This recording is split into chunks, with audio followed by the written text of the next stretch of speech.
We have liftoff.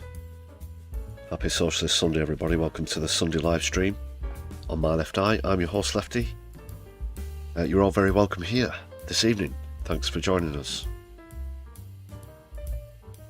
Sorry if I sound a little bunged up. That's because I am. Caught a bit of a bug that's going round, but I'm okay. I'm on the back end of it, I think.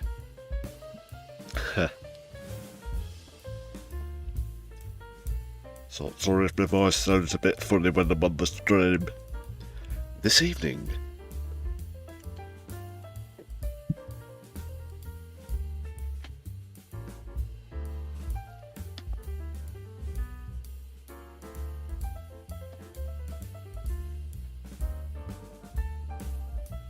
who we got first in the chat was Morbius, and then Doc Davies, followed by Floorsnake, and Rachel Atwood with us as well. Great to see you. Hope you're having a good weekend.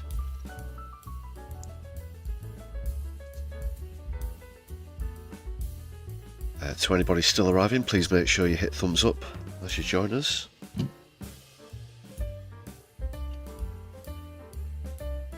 Hit all those buttons, give us a share as well, do what you can to support the channel.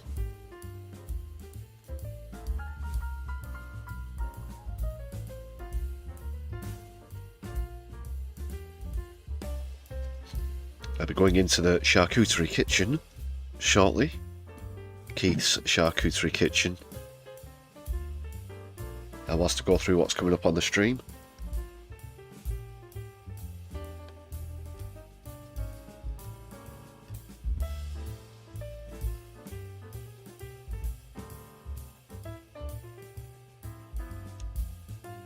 Blinky, good to see you. Just jumping in the chat there with Aaron Gray as well.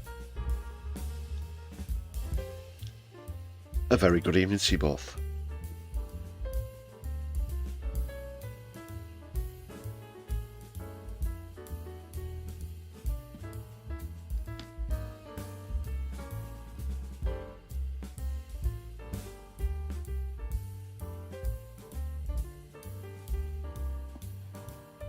Anyone who's watching who isn't subscribed, please do subscribe. That way you can join others in the chat just 60 seconds later as well. Get involved. Want to hear your opinions.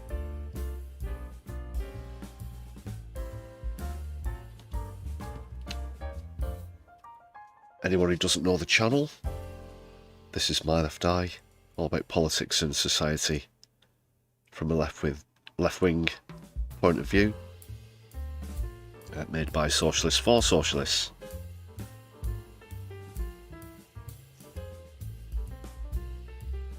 Also made by political and environmental activists as well. So we don't mind getting in the thick of it.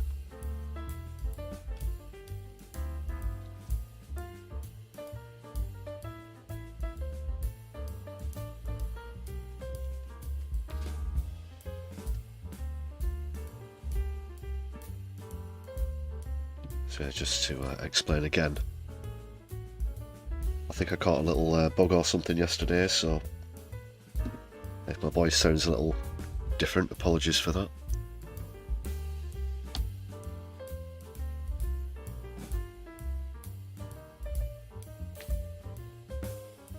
Might be a few pauses and stuff while I have to clear my throat or whatever, but I shall plough through, people.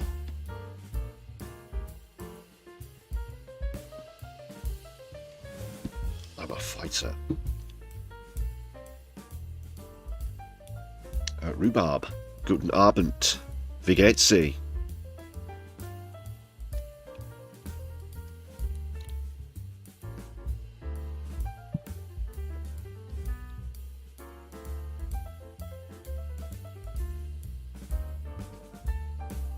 Oh, thank you, Nina Sadie. Yeah, it's not too bad. Just like I said, I'm on the back end of it. It's just affecting the tone of my voice a little. Bonsoir as well, Rhubarb, yes. And Buonasera, or Buenos noches, anything you like.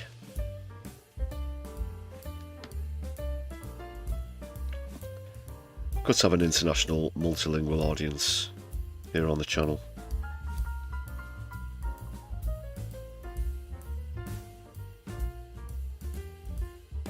Just one final quick plug. Since I was last with you, we have had a video release about Donald Trump mistakenly believing that Antifa is an organisation as opposed to a political, socio-political stance.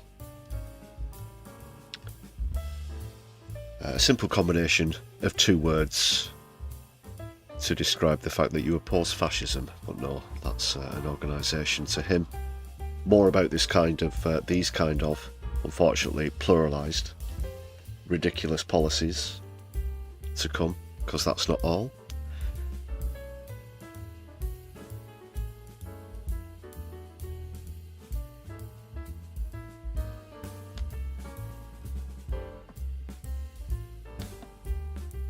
I do owe a round of thanks to all the members on the channel as well. You should be able to see the names on your screens now, and we're currently getting towards that target of 250. Currently at 117. Thank you very much, everybody, for gifts and renewing your own memberships. Really goes a long way. For anybody watching live, super chats are also open. If you've got anything that needs my attention or an urgent question. Super thanks as well are open if you're watching back later on. If you don't have the means to support the channel via YouTube, you can check out the Buy Me a Coffee page. There's a link in the description of the stream. Nice and easy. Thanks for your recent contributions on there as well, by the way.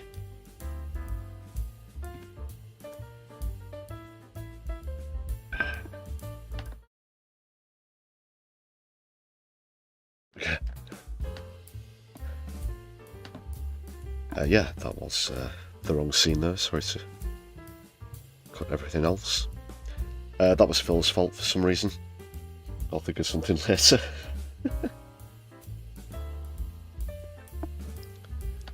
I'd like to also take the opportunity to introduce the marvellous background music band, Herbie Ranger and the Supersonics.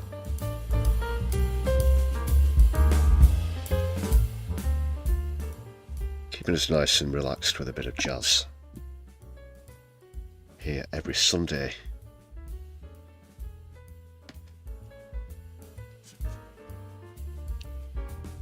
It's just the one tune. Yeah, but it's good. On the Rocks, I believe it's called. Is that right, Herbie? Yeah.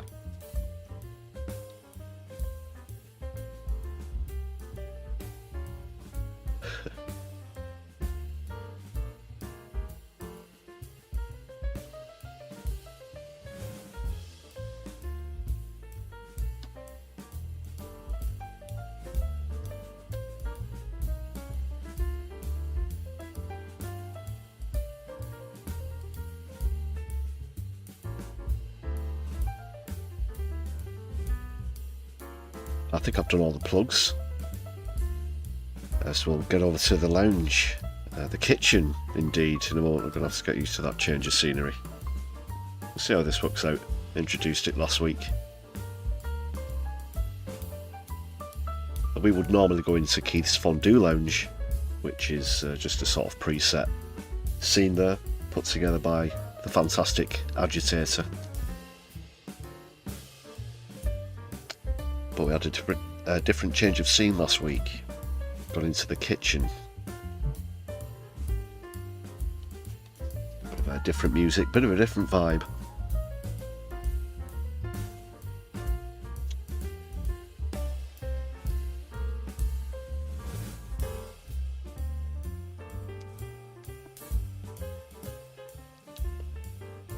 Alright, let's head over and see what's coming up on the stream.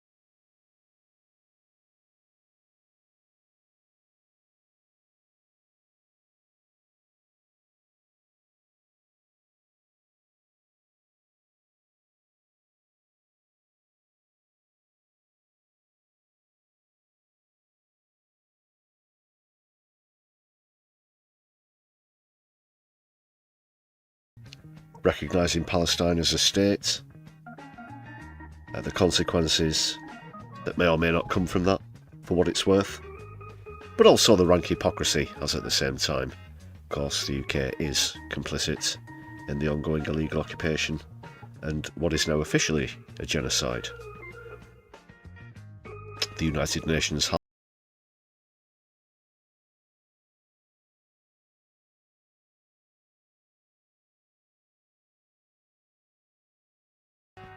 in recognising Palestine as a state today. I'll go through the full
vegetarian and vegan options available as well, I should point out.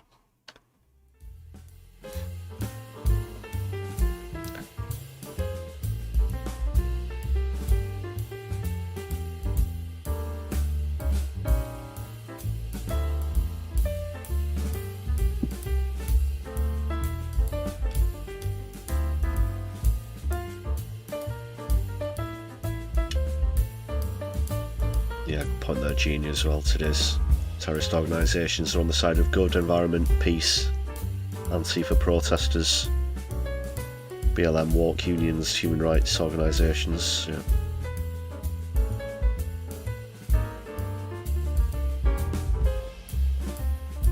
More hypno-boob stories in the news if that happens. I wasn't aware of that the first time round, can't say. What's all that about?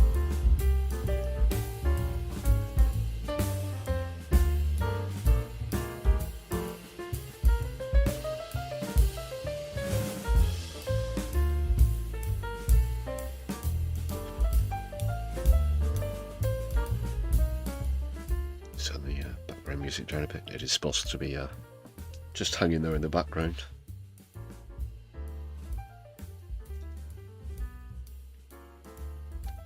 What's going on in the chat?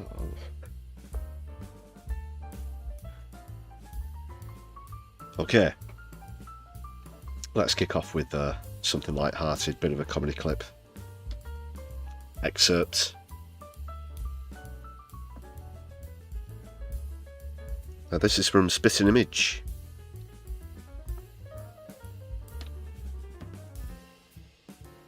That's a good one about Elon Musk's appearance at the far-right rally the other week.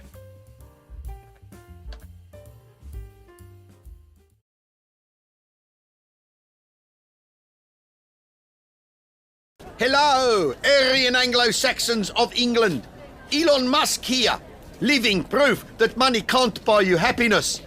Now, I believe in Britain's democracy, which is why I want to overthrow your government. I want to uphold freedom of speech by kicking the shit out of anyone who says otherwise. And we will stand up to convicted criminals by getting behind Tommy Robinson. A man so law-abiding, he's been released from prison 5 times. You know, I never met a nice South African, but this one seems okay. Yeah, he's all white, and he's not one of them out-of-touch elites. So, before I fly into space on my private rocket, here's something I'd like to say to you. Things have got a lot shitter since I took over Twitter, brewing up loads of trouble in a social media bubble, done a ton of stir. Yeah, if you're watching this back later on, there might not be any music over this bit because I'll have to wipe it out. I didn't know there was copyright on this. Apologies. That's going to come up. I'm going to get shit for that. To whatever's occurring.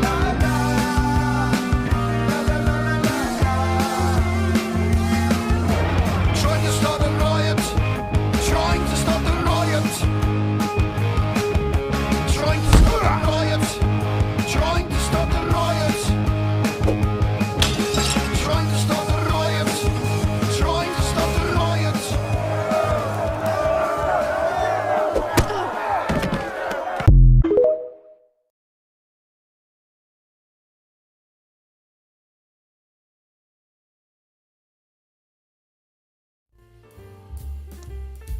Bit of Spitting Image there. I think it was a new series started recently, and they do the rest is bullshit. I think they're just little segment bits, but no, it's pretty good actually.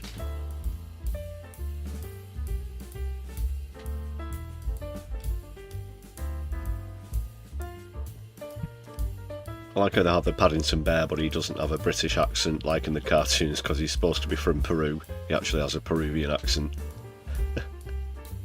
This sort of crazy stare as well.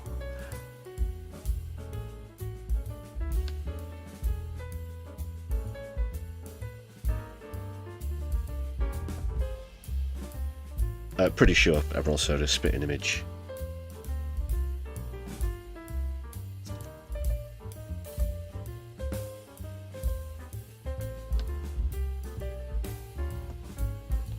Okay, people, let's get into this announcement now. It's a bit of a long announcement as far as Starmer's concerned. I think he just wanted to get all of his extra excuses and all this other...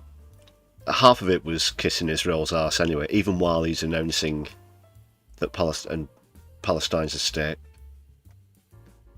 You'll see this as we go through, but he's stopped. No, but the thing that is that all about the sausages, that's the main thing to remember. And, as far as properly recognising Palestine as a state in your heart and actually wanting to help the country, he's still pretty far from that. Remember, this is just performative at the moment. It doesn't commit us legally or morally. Well, we are morally committed, I guess, but it doesn't legally commit us to any form of action at the moment. Like I said, it's mostly ceremonial. We'll go through the full speech and pick it apart and pick Keith apart while we're at it. Just like shooting fish in a barrel these days, but let's do it anyway.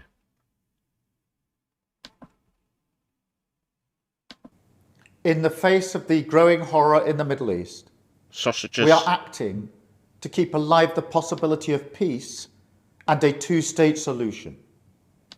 That means a safe and secure Israel alongside a viable Palestinian state.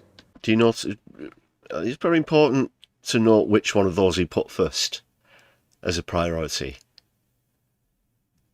Because apparently the security of... When you're declaring Palestine as a state, the so-called security of Israel, well, that's backed up by the United States.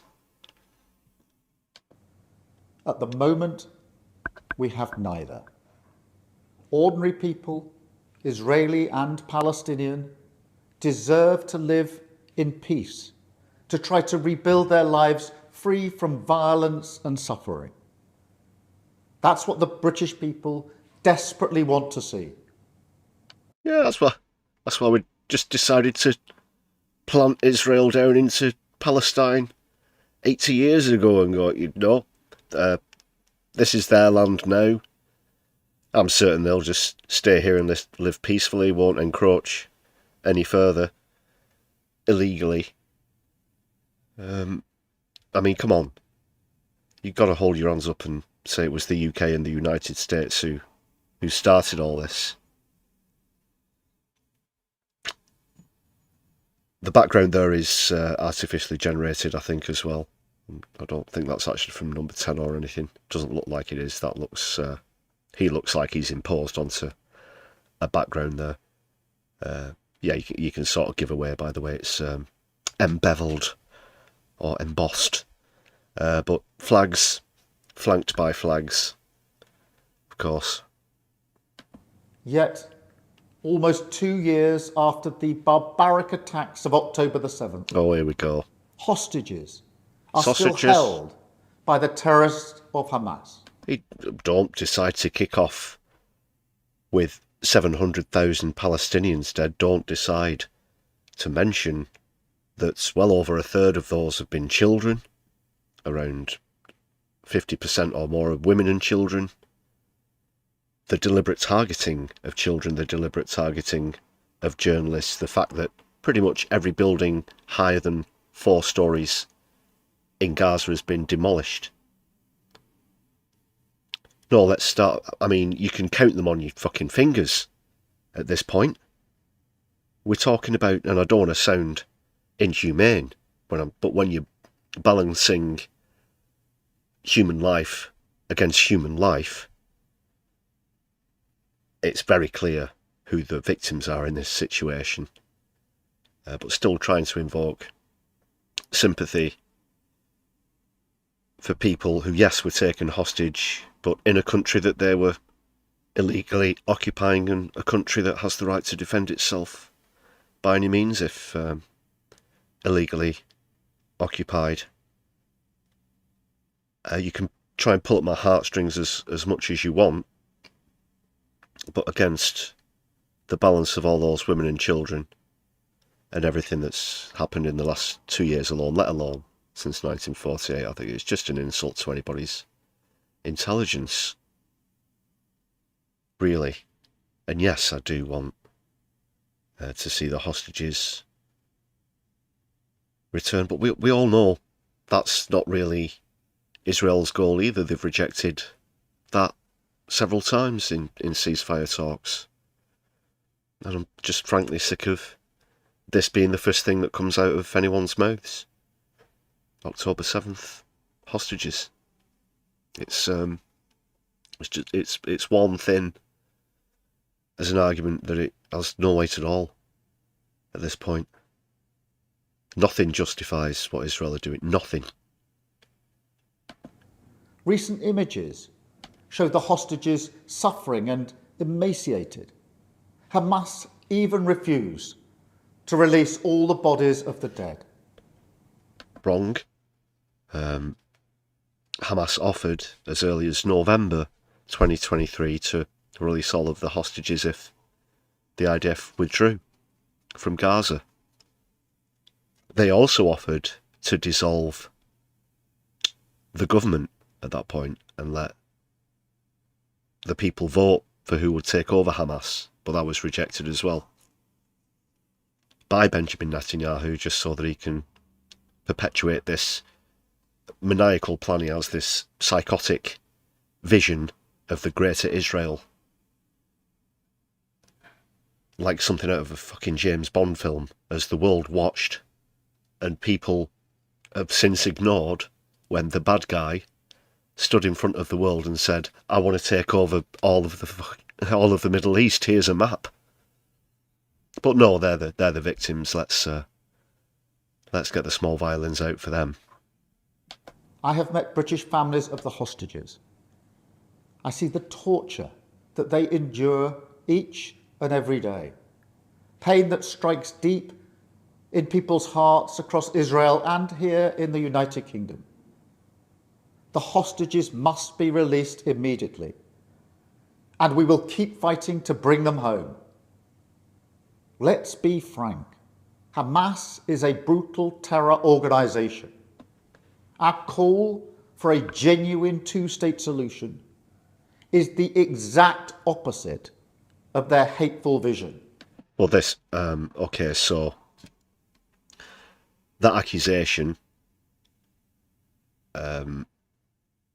implies that Hamas want the complete eradication of Israel. For a one-state solution, that would be to say, look, they've gone too far. It's a failed socio-political project. All it's ever done is brought instability to the region, death, murder, genocide, starvation and famine. You can hardly be surprised after what the Palestinians have endured, really, but to sort of make that accusation in the sense that it backs up the bogeyman element of Hamas that the politicians and mainstream media always try and spin. Just doesn't cut it for me. So he's saying that by recognising Palestine, he's backing the two-state solution and therefore opposing Hamas. That's the way he's putting it. So we are clear. The solution is not a reward for Hamas, because it means Hamas can have no future, no role in government, no role in security. And we have already prescribed and sanctioned Hamas. And we will go further. To step down 2 years ago. I have directed work to sanction other Hamas figures in the coming weeks. Meanwhile, the man-made humanitarian crisis in Gaza reaches new depths. Now, I haven't seen this clip all the way through yet, people, should just point out. I will bet you anything that he won't mention the G word in this statement at all. And we're not even halfway through yet. But the man-made humanitarian crisis, that's an interesting way of putting a genocide which has been officially recognised this week, the week after Hamish Faulkner and others declared that it wasn't. So he's dancing around words here. I'll guarantee you we'll get all the way through this and you won't hear that word at all. Israeli government's relentless and increasing bombardment of Gaza, the offensive of recent weeks, the starvation and devastation are utterly intolerable. Tens of thousands have been killed, including thousands. Intolerable. Intolerable, he says. Would our country, the United Kingdom of Great Britain, Northern Ireland, have some sort of means or capacity then to do something about something that was intolerable? Would we say, for example, I'm just thinking off the top of my head here, would we have access to one of the biggest armies in the fucking world, including an air force and a navy?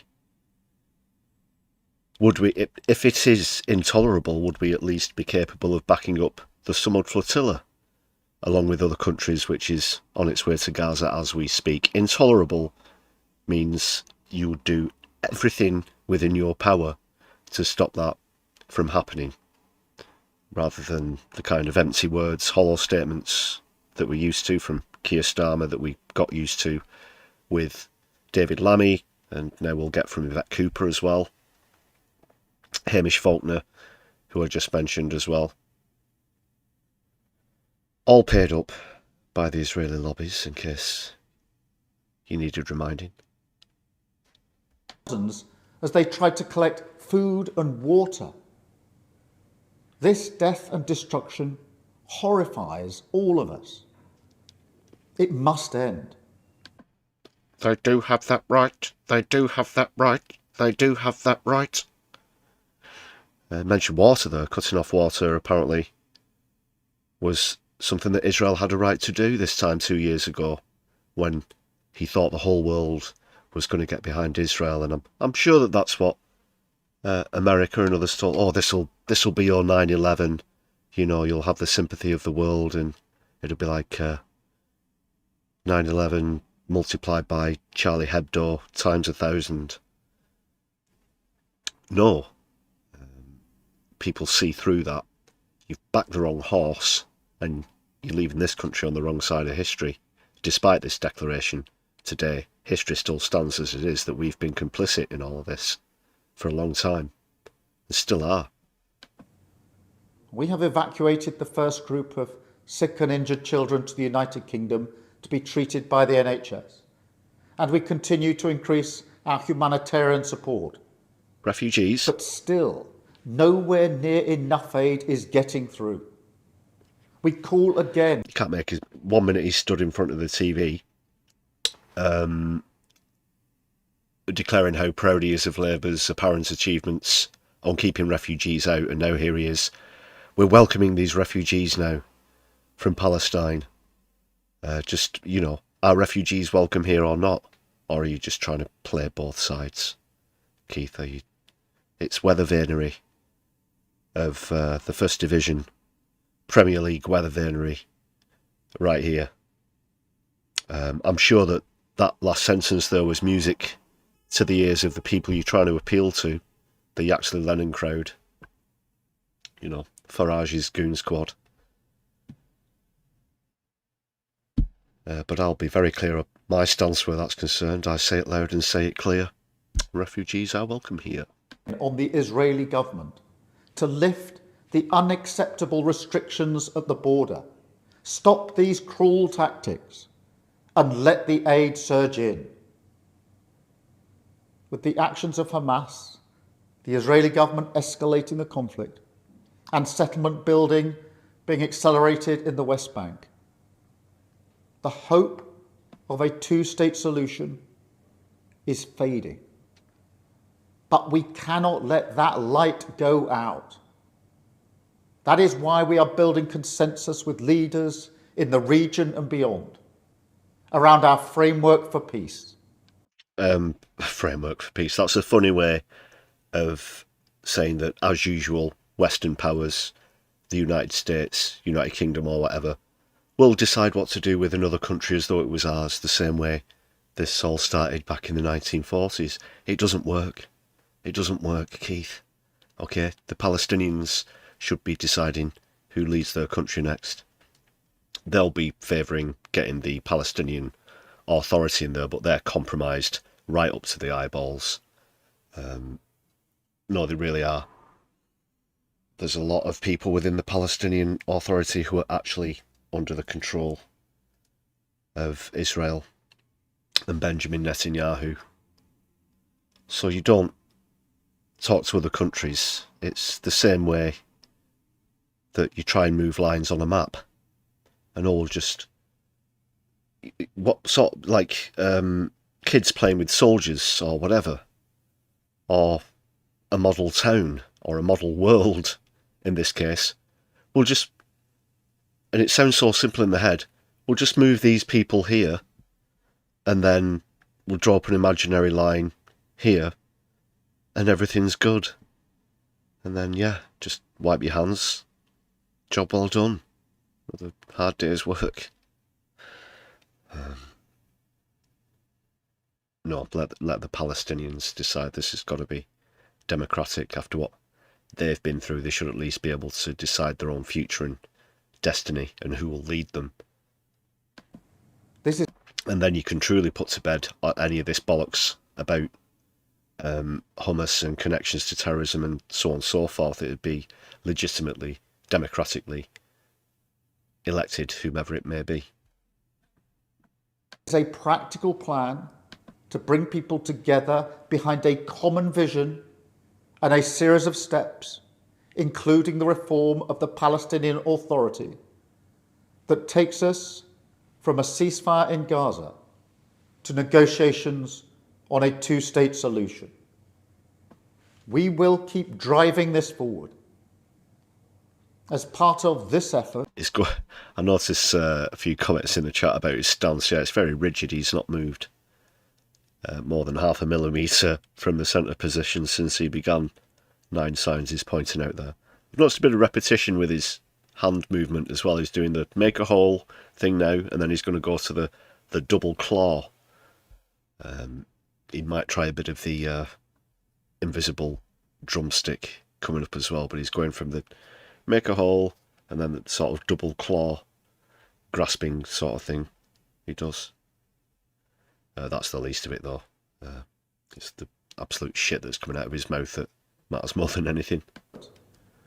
I set out in July the terms upon which we would act in line with our manifesto to recognise Palestinian statehood.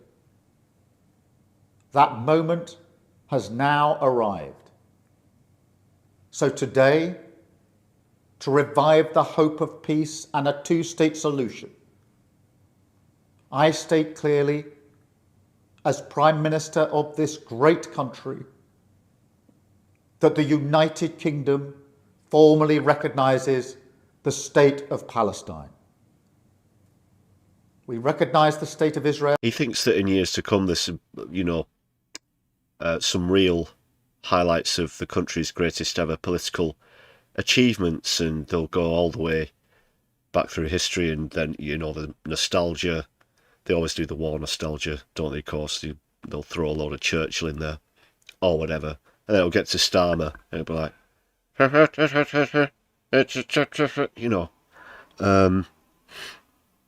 it'd probably sound better if you recorded him,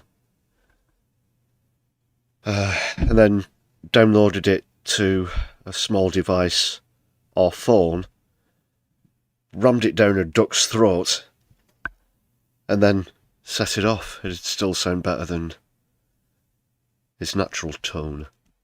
More than 75 years ago as a homeland for the Jewish people.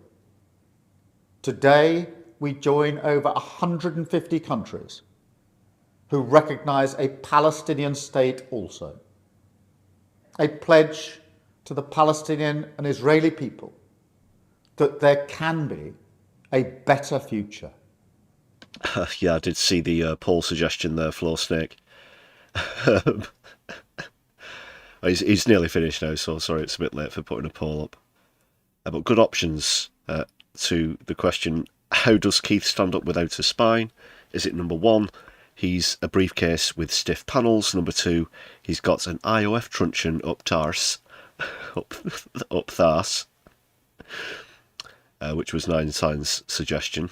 Citation needed there.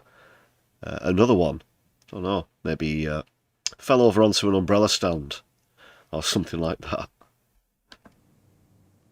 I know the strength of feeling that this conflict provokes.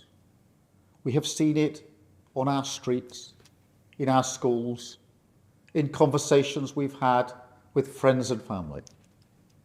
It has created division.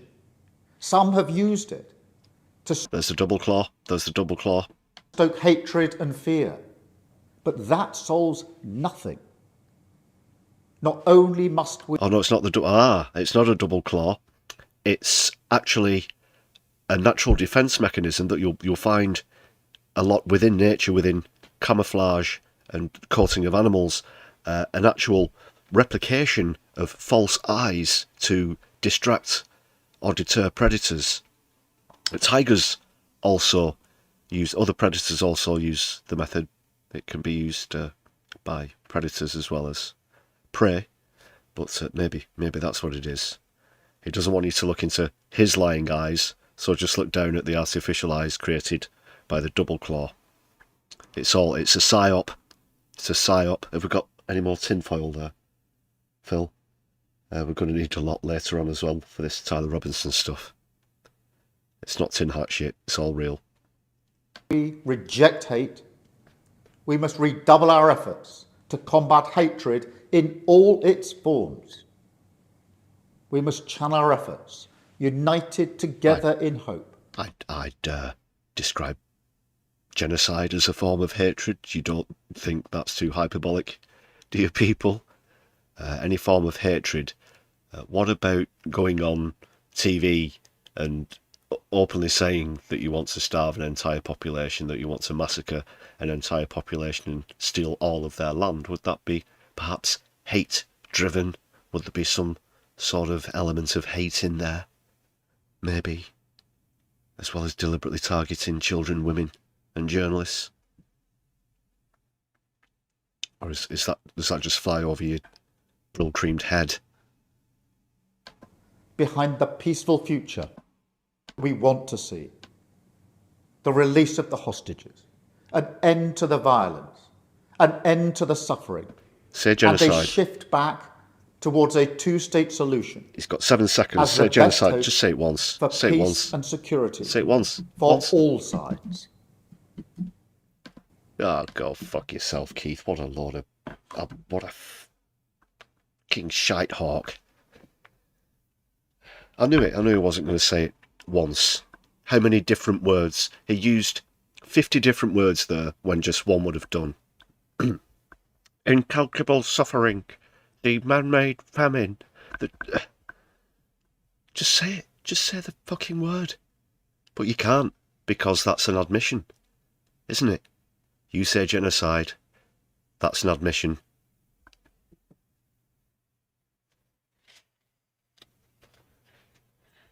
Just ignore all these Elbit factories going on up in here. That's the reason why. Thanks a lot for hitting the chatty emoticon thing. I can see a few of you going for that. That does help boost the stream as well, I think.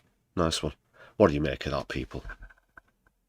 Good 6-minute declaration there, and I don't think I could script any effort to try and make that as biased towards Israel as he did. No.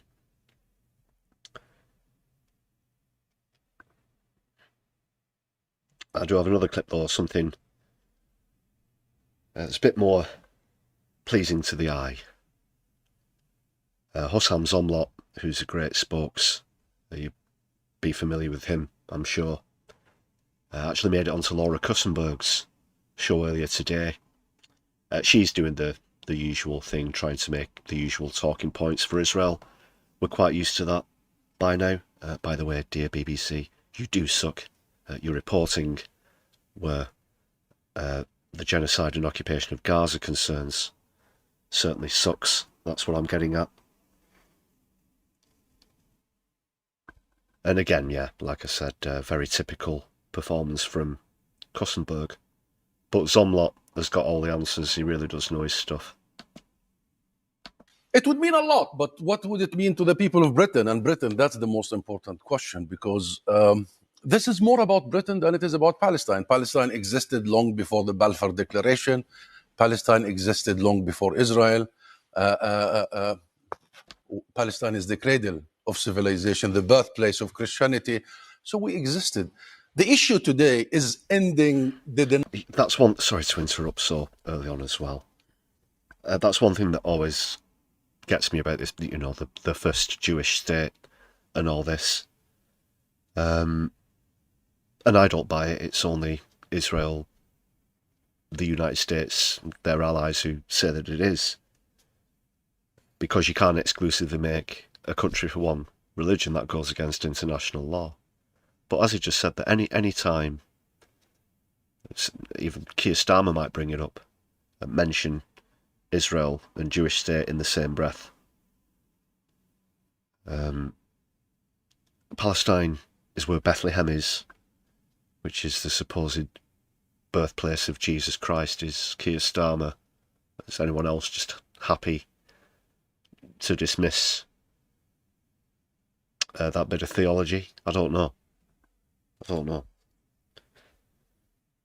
Denial of our existence that started in 108 years ago, in 1917.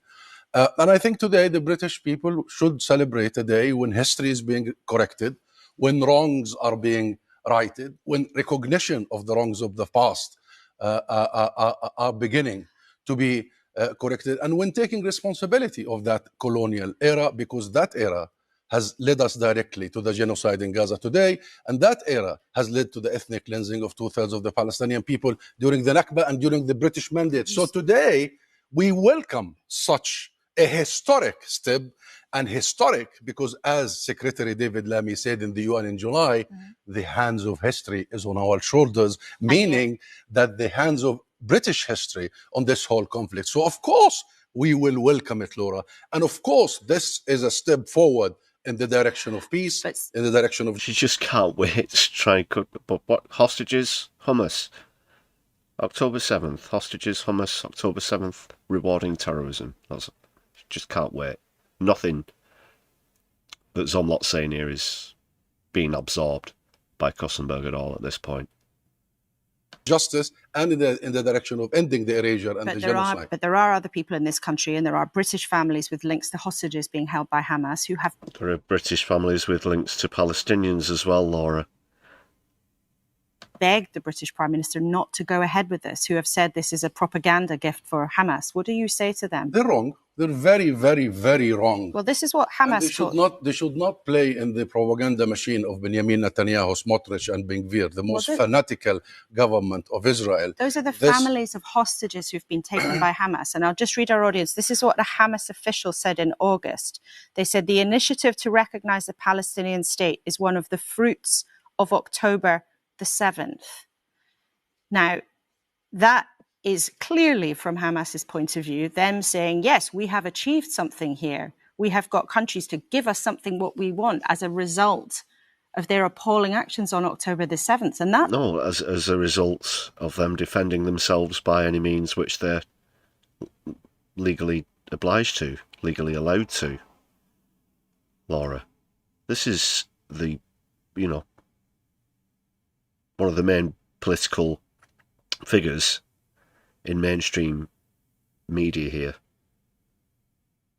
So she's either dumb or playing dumb in that admission. That's what hostage families are referring to. I don't know what hostage families you're referring to. I know many hostage families who are bitter about Netanyahu for actually insisting to keep the war at the expense of their kids and at the expense of their family, at the expense of their family members, because of very personal narrow calculations by Netanyahu. Rewarding. Okay. Do you want to talk about the mudder gene in the 1980s when the United States of America gave them a lot of money, several tens, hundreds of millions of dollars? They later became the Taliban, or what is known as the Taliban. The word Taliban just means a database, like a list, essentially. And a lot of those members of the Mujahideen went on to work directly for they were operating on behalf of the CIA. Do you want to talk about rewarding terrorism like that? Or do you want to talk about a litany of other things that the United States of America and the UK have had their hands in over the decades, funding terrorists around the world to try and depose legitimately elected leaders and install puppet proxies instead? Would you not call that rewarding terrorism? Oh no, but actually recognising a state that's being genocided in front of our very eyes, and all they've done is defend themselves against Israel. They haven't attacked any other countries in the region, but Israel has, of course. The list goes on. Iran, Lebanon, Yemen. This is complete horseshit from Laura Kussenberg, who has a six-figure income. Fuck me. He's dodging courts. But Mr. and Zonrock, criminal forgive me, this is a different question. But though. the majority of the families of the hostages want to see a ceasefire. 500,000 of the Israelis were in the streets. I'm not asking you about wanting a ceasefire. I'm asking you about the recognition of a Palestinian state. Some families of hostages, and also many politicians, we've heard that from Malcolm Rifkind here this morning, a foreign secretary of many years. There are many people who believe that giving Palestine statehood today... Let it go. It's just been explained to you. She just won't let it go. Even when it's explained to them. Perfectly logically. Perfectly reasonably. But there are still some people, these, which people? These invisible people. People with links to Israeli hostages. So on and so forth. As though nobody in this country has got any ties to Palestinians whatsoever. That question has been addressed. That point has been addressed. You can let it go now. I'd rather the BBC let her go. Victoria Derbyshire isn't perfect, but she's a lot better than this, absolute hack. It's like the ramblings of a drugged horse. At this moment in this conflict, does give a propaganda win to Hamas. No. What they're saying is propaganda. What does 7th of October Hamas has to do with the Palestinian right to self-determination? May I ask you, Laura? This right to self-determination, the right to exist on our homeland, has come long before Israel, long before Hamas. This is an inalienable right of the Palestinian people, a birthright. She does this a lot, does it with a pen as well. The finger to the hand over the mouth, Ponsif. Look, none of this is going in again. She just can't wait to get to her next bit of Israeli propaganda. Of course. But I've noticed that's one of her traits that she does. Long overdue. And the question is never, why should the UK recognize the state of Palestine?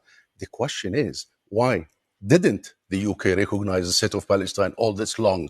Why it persisted to deny the Palestinians inalienable right to self-determination? And I quote Sir Keir Starmer here, the Prime Minister, recognition is not a gift, it's not a favor, it's an inalienable right, it's not a reward, it's not a punishment. Every act to try and argue otherwise about recognition is an act that serves Netanyahu, the maximalist, the ones who want to erase the Palestinian people, the ones who wants to ethnically cleanse our people from the West Bank. This is a moment when we build an acknowledgement about the wrongs of the past, an acknowledgement that the genocide must end, and act to end it via sanctions and accountability and arms embargo, and an embrace towards the future. So we build it together and we move in a different direction than the crazies of Netanyahu's and Smotrich and Ben Gvir. Is not, though, the Palestinian... They are correct, and that's not, again, overstated. They are psychopaths. They are psychopaths and sociopaths and narcissists, the most extreme of those three combined, as well as ferociously fascistic and genocidal. It's the worst combination that you can have. Polls recently are suggesting that Netanyahu could be the most evil leader in history. And believe me, there's been, you'll have to excuse my language here, people, there's been some right fucking bastards in that mix.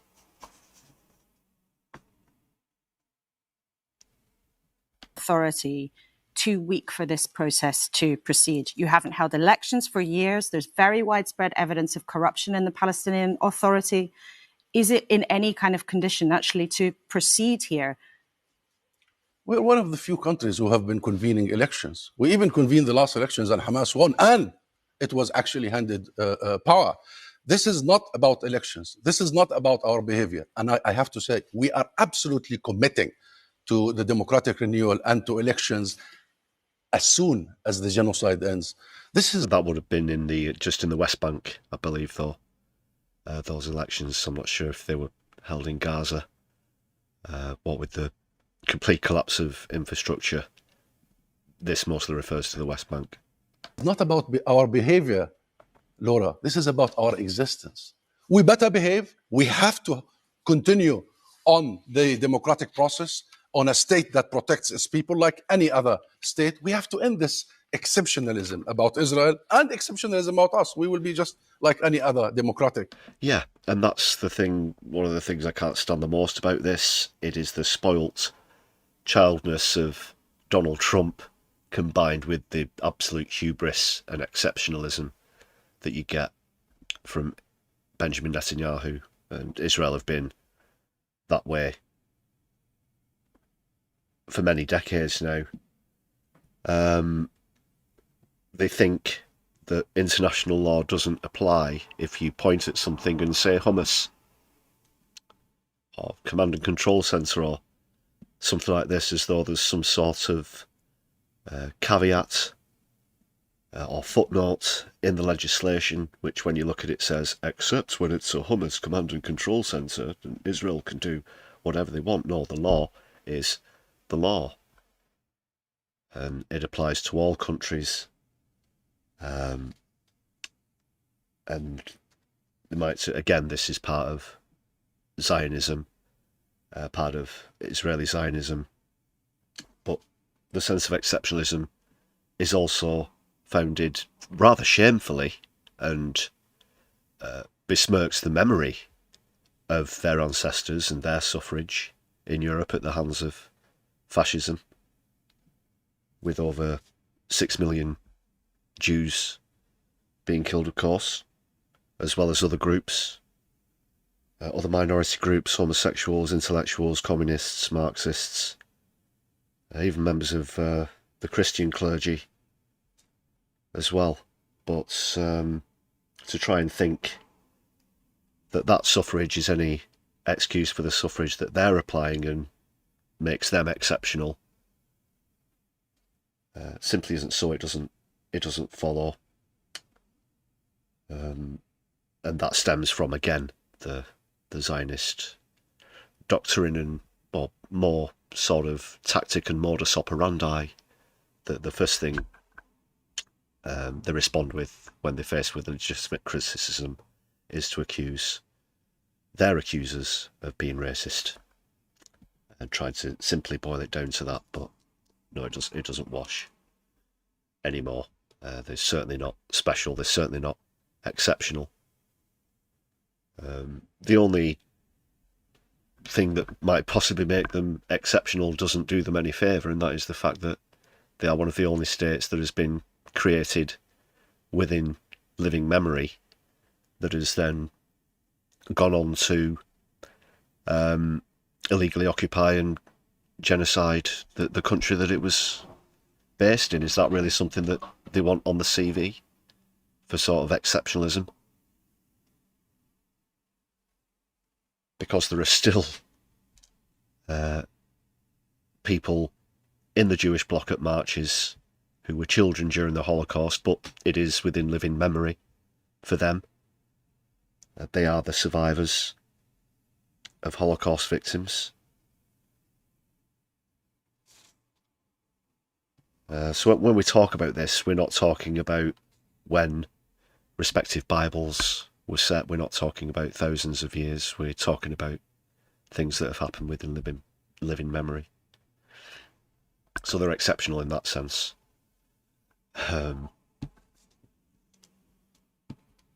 But it doesn't look good because it isn't good. Rachel, thanks a lot for another super chat there. That's Baba Ganoush. Command center over there. That's what they say. Just give that some appreciation. Let's please big up Rachel in the chat, please, everybody. Just 1 second. Need to.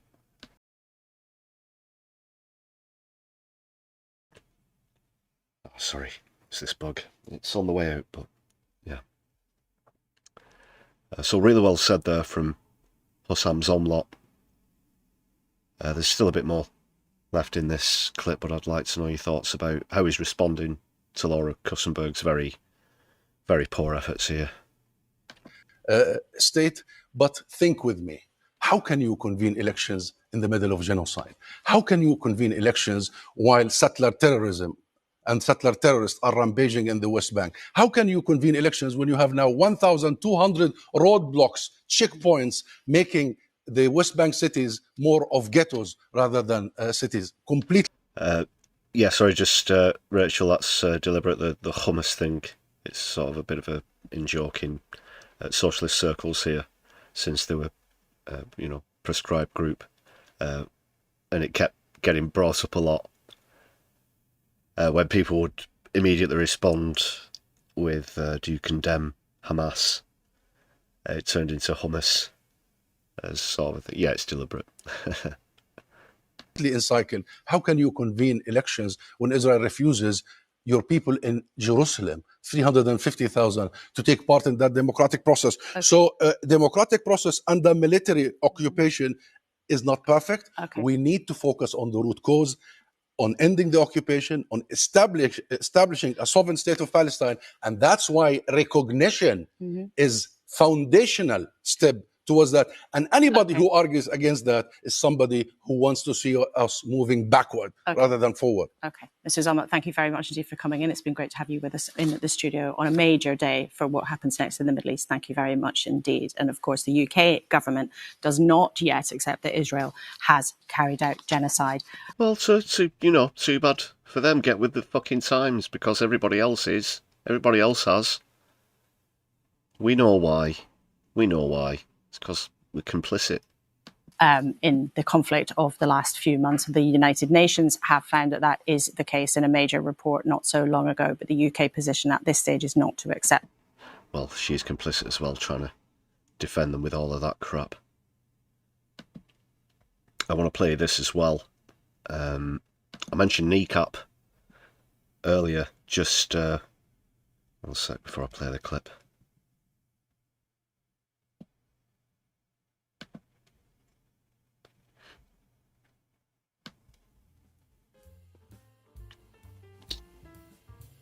Yeah, as we know, Australia and Canada also recognised Palestine as a state today. And there was an announcement on Canadian television about it. However, just 2 days ago, I'm not sure if it was the same spokes or not, but Canada announced that they were banning kneecap, the Irish trio, from performing there. The other artists have had visas withdrawn from the United States, like Bob Vylan after his death to the IDF chant. For anyone who doesn't know kneecap, this provocative Irish group. They're currently on trial in the UK for flying Hezbollah flags on stage, and hummus as well. I think that's the flag, not the spread.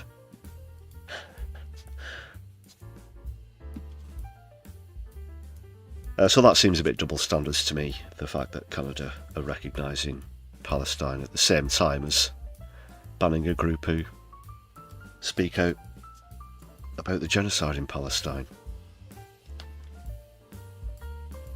So I just thought I'd mention that in case it had swooped under the radar, but it's also a fantastic segue into the next clip, because there was a demonstration in support of kneecap. And it's actually a lawyer in this clip who gives a fantastic speech. So check out Frank McGuinness from this demonstration, which was just yesterday, I think. My name's Frank McGuinness. I come from Britain's oldest colony. I was born in Dublin and grew up in the occupied north of Ireland. I'm here to suggest three things. The first is that the British Empire, or the so-called United Kingdom, is in a crisis. The crisis of Zionism is a crisis of this state, because this state is backing the genocide. The Brits are at it again. They are once more enacting a genocide. The second thing I am here to suggest is that the Palestinian people have a right to use armed force to resist the apartheid state. We must all loudly proclaim our support for the Palestinian right to use armed force in self-defense against the genocidal fascist regime. And the third thing I'm here to suggest is that we are all anti-Zionists now. There is no space for anyone to continue identifying with that fascist ideology. We must say it loud and clear. Zionism is fascism. We are all anti-fascist. We are all anti-Zionist.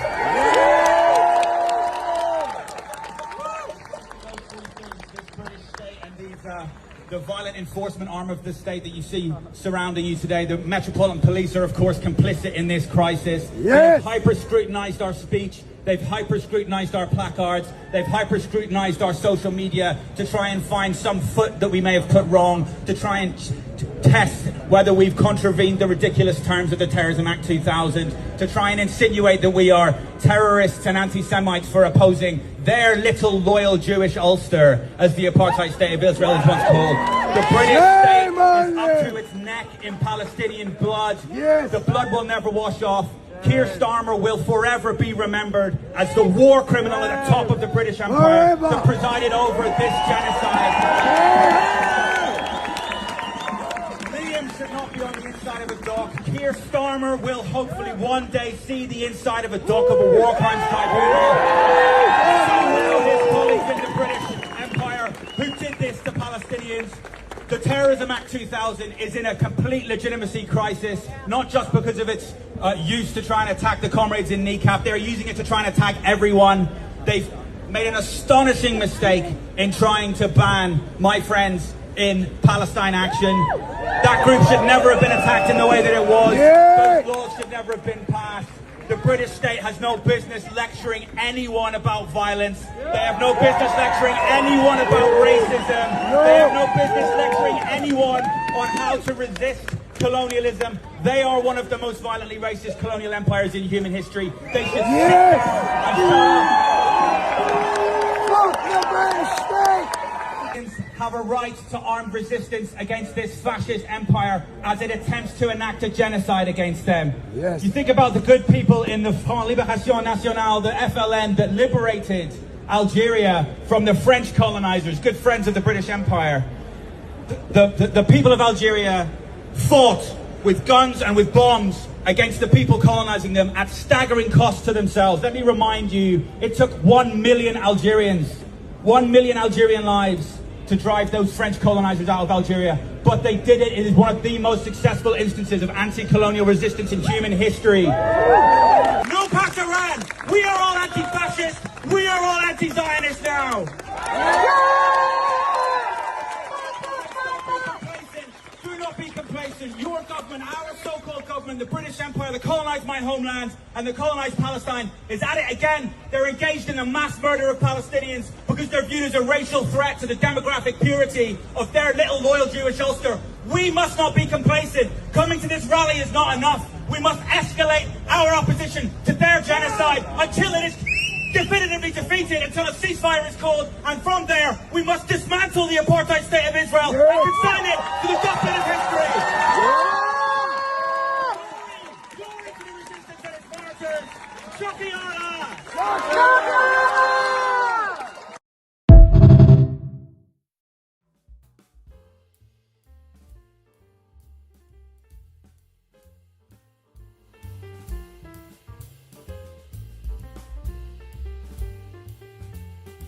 Can you dig it?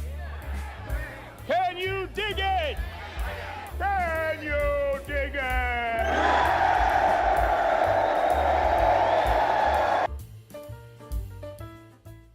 I can certainly dig that, people. Great testimony there. And from a lawyer, you know, he's like that in court. Yeah. Maybe if you ever find yourself in the dock, maybe the kind of guy you might want on your side.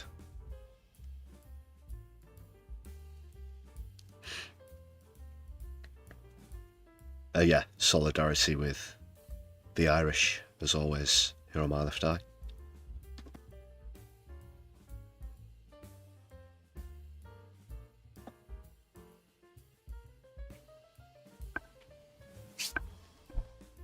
Alright, people.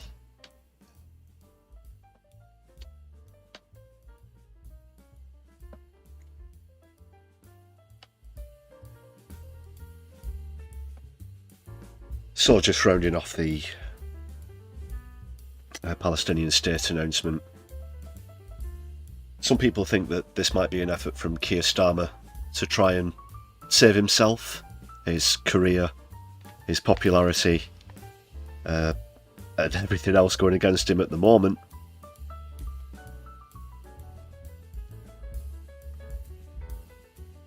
For some reason he might still think that there is a left faction of the Labour Party itself. But given the recent furore over Mandy, what happened with Angela Rayner, so on and so forth, a huge dip in the polls, Reform surging ahead in the same polls, he thinks that this could save him. Perhaps this could help bring him favour, but I've got my doubts.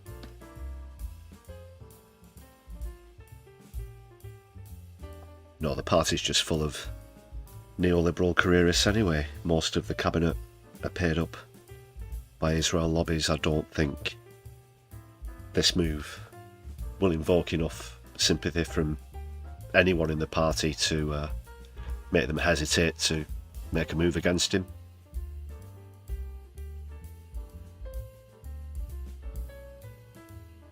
At current going, I think it's likely that he will be out on or before June 2026.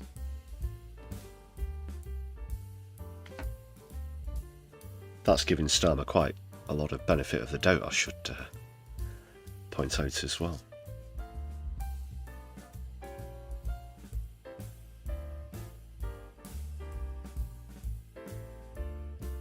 But no, this should have been done a long time ago. It needs to be acted upon, as I've said, so we'll see what happens. But for now it's simply performative, if nothing else.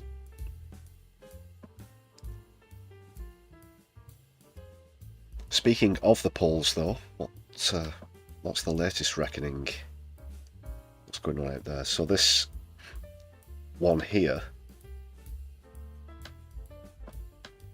is the same sort of results and projections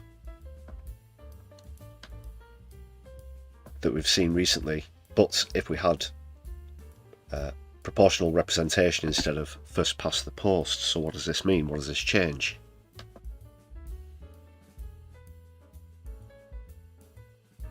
Well, it changes a few things, as you can see very clearly there. Just to go over the colour grading, the colour key for anybody. You can see in light blue there, the sort of sky blue, is Reform. The darker blue, the Conservatives. The dark yellow, Lib Dem. Red, Labour, obviously. The light yellow is SNP. Not too sure what colour the Greens represent. And then you have other and independents there in the very dark blue. But as you can see, there's around 10 or so of those. No matter whether it's PR or first past the post, but the main change is, look at this. So, just 1 second.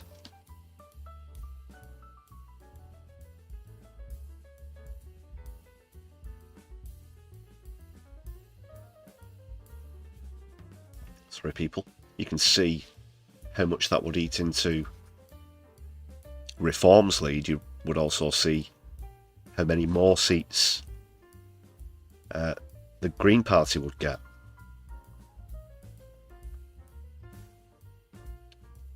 Under both scenarios, it looks as though the Lib Dems would be around the same. Bizarrely, that would actually give the Tories a bit of a boost, which would be something that would eat into Reform's lead as well as Labour. My point is, if this is the case and Starmer genuinely does want to take on Reform, then why not make a bigger push for PR? You can already see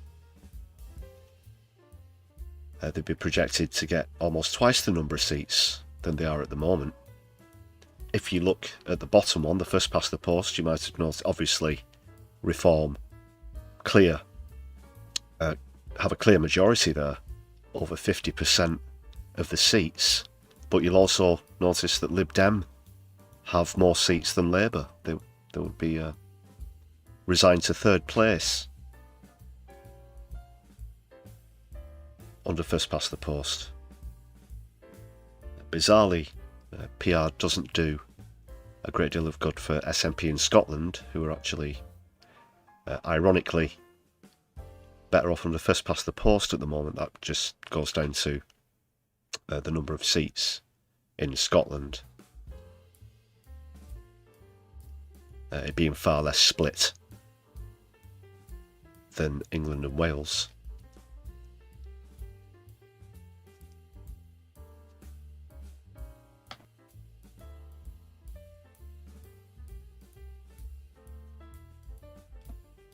So yeah, I've always backed a more representative form of democracy, as regular viewers will know. Apart from the way that changes the SNP votes, there aren't too many negatives. Obviously, giving more votes to Labour and the Tories as well, goes without saying. The very dark blue on the left, that's independents, I believe, and others you'll have... there's actually another shade of green, you can barely make it out, which I think would be Sinn Féin. And you have others in there as well, independents, and so on.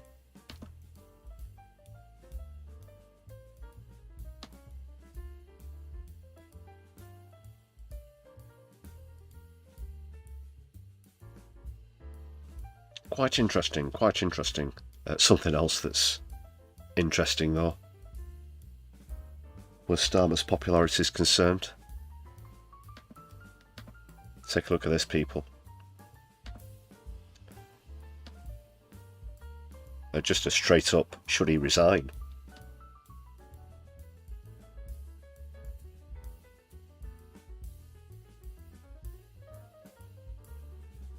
Look at that margin. 54%, which is 9% higher than Rishi Sunak's unfavourability when he resigned. So even worse than Rishi Sunak, 54%. I think Keir Starmer should resign. Only 24% think he should remain as Prime Minister.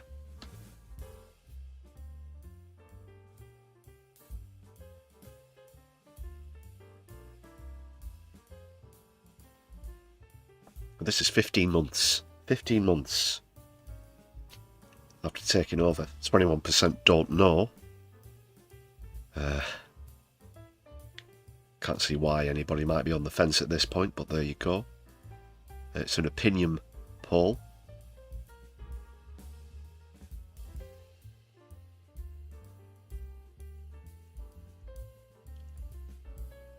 And that's, yeah, that's pretty foreboding, you got to say.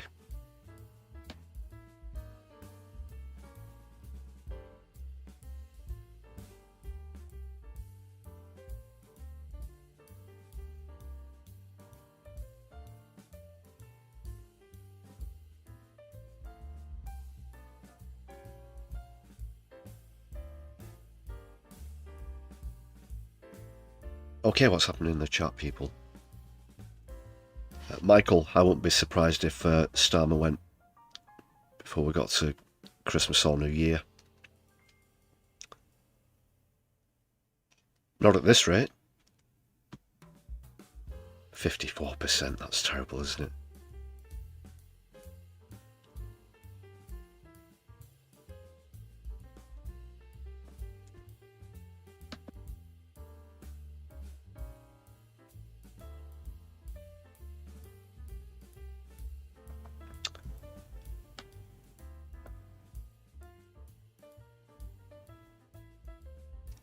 As we said, the one thing Keith is failing to do is stand up to the far right. Got a bit of a different episode of Placard Power here now, which features mistakes,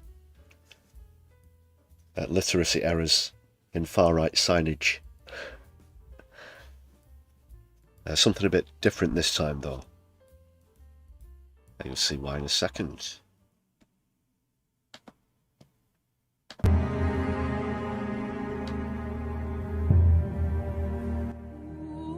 Are you a frustrated racist who's blindingly unaware of how wealthy grifters are pitting you against migrants and British-born citizens who aren't white? Do you want to pretend that you're a concerned citizen and that every legal asylum seeker is some kind of sex predator as a thinly veiled cover for your blatant far-right views? Then do we have the campaign for you? Placard Power.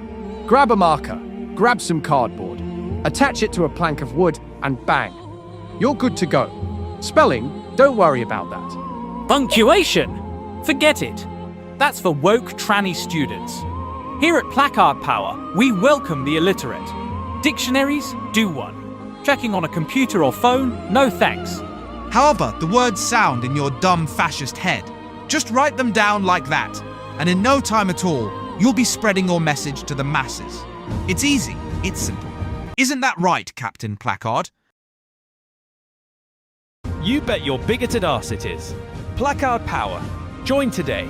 Membership costs £79.99 per month. All transfers to be sent directly to Tommy Robinson, care of Benjamin Netanyahu, Tel Aviv, Israel.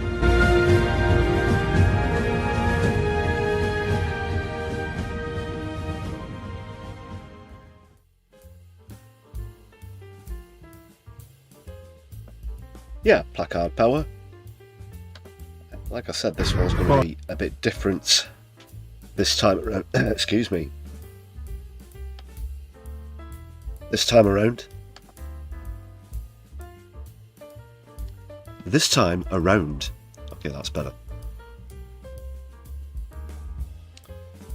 So it's not graffiti or a sign or a badly spelled tattoo or something like that.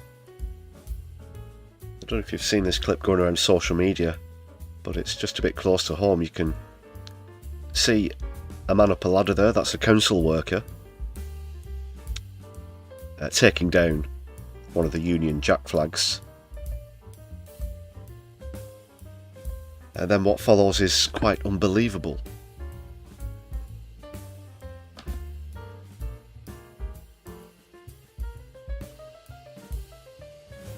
Well, not too unbelievable when you consider the IQs of the people that are involved in all this flag shagging nonsense.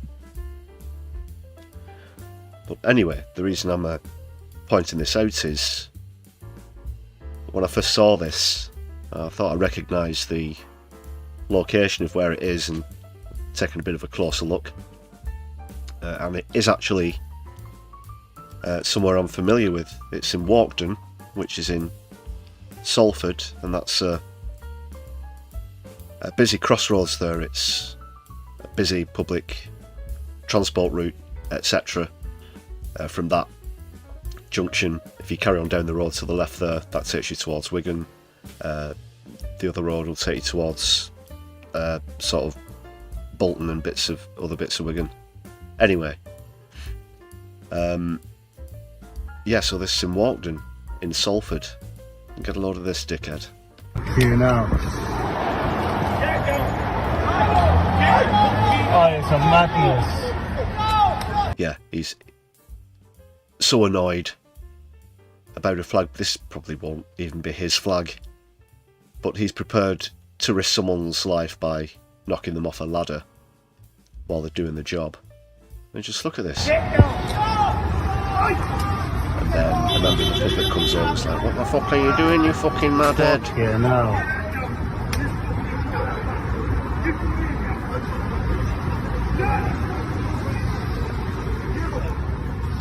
Yeah, that council worker showing a lot of restraint there, probably. But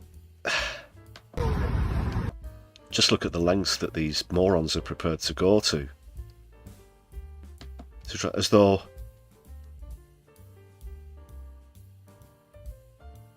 it makes any difference, and there are, well,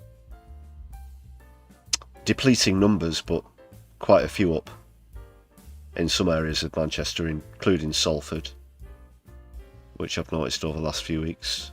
You see them on bridges and stuff as well. But like I said, in depleting numbers now. Just let it go. Yeah, we know that you're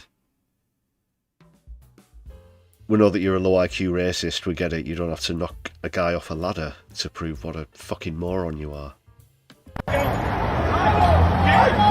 Oh, it's a madness.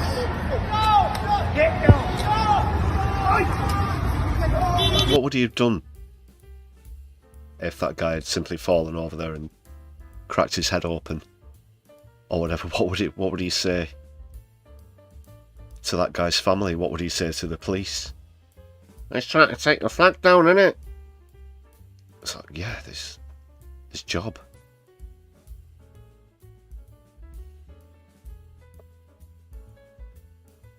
You're actually not, that technically that lamppost is council property, for example. You're not allowed to hang anything up on stuff like that unofficially without permission. Yeah. Fuck yeah, no.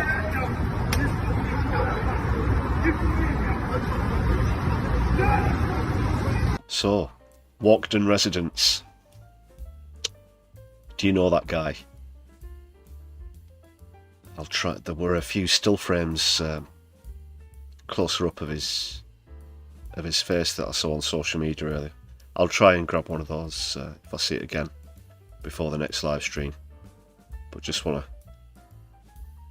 call this guy out. What an arsehole. So yeah, that's in Walkden. It's just essentially round the other side of a well-known shopping centre.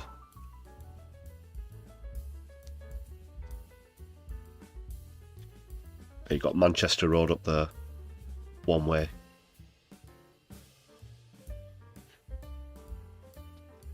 Do you know him?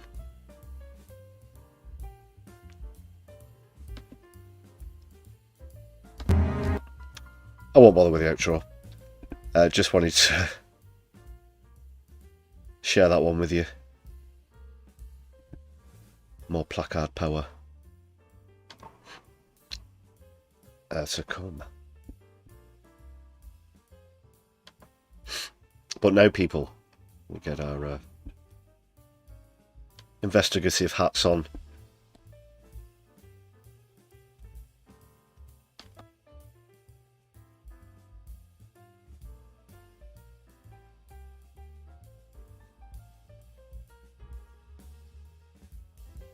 we've got a case to crack. So it's another case for my left private eye. As things in this Tyler Robinson case get curiouser and curiouser. Curiouser and curiouser.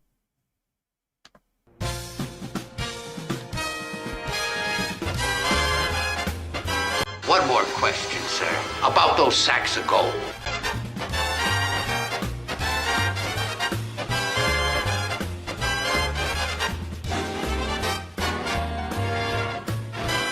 Oh wow, a police chase!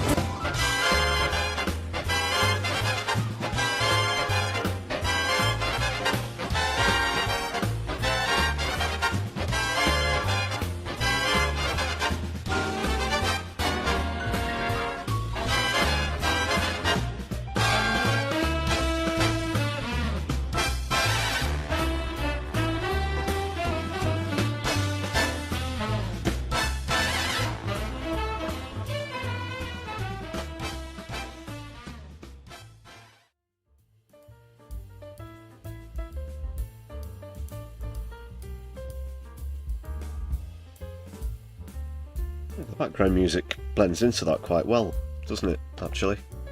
Yeah, quality streaming, quality. I might do a bit of work on that intro, to be honest. Just bash that together. Right, so what's happening? What's happening with this Tyler Robinson stuff, people? I've noticed a couple of things myself. I've come across some things that other YouTubers have pointed out. I'm going to share one of those with you as well.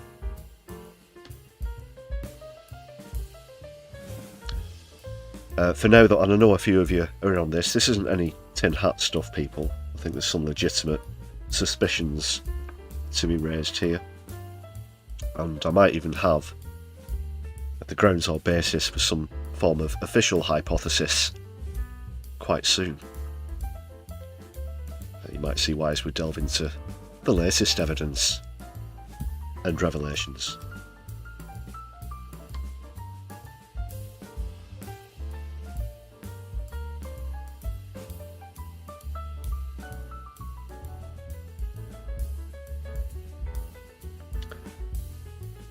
The first thing concerns the rifle, this Mauser .3 006, whatever, 30-06 if you want to get technical, or 06.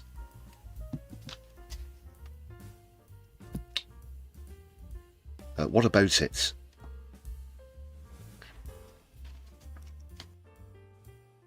Well, one thing concerns the timeline, as well as the construction and deconstruction of the rifle.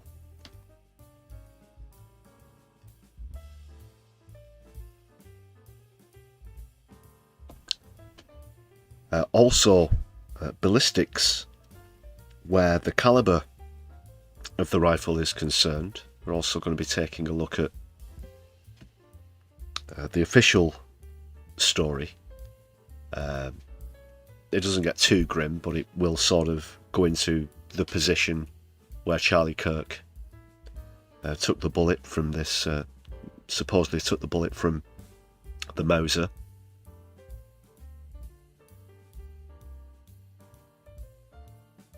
Because the official story said that there was only an entry wound and no exit wound. Even Fox News have been particularly hyperbolic about this, describing Kirk as a man of steel, apparently. As predicted, we knew Kirk would become a martyr for the right because of this, no matter who it turns out carried it out. But they've announced a national holiday as well. I think that was just today, wasn't it? And full network coverage of his funeral as well.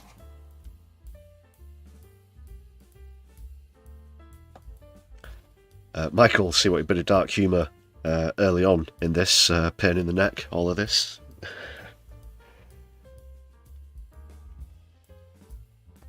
Yeah, Charlie Kirk, he had a lot of neck to say some of the things that he did, a very controversial figure. Yeah, again, pretty dark humour. Oh, we're going to get trolled off the right now, aren't we?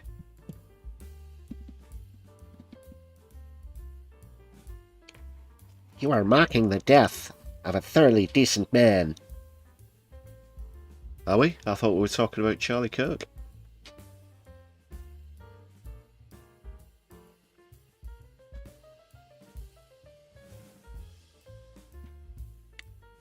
What else apart from this gun? Yeah, changes of clothing, apparently in the official timeline, that don't seem to add up. They don't seem to fit with what we know. Again, this is according to the FBI.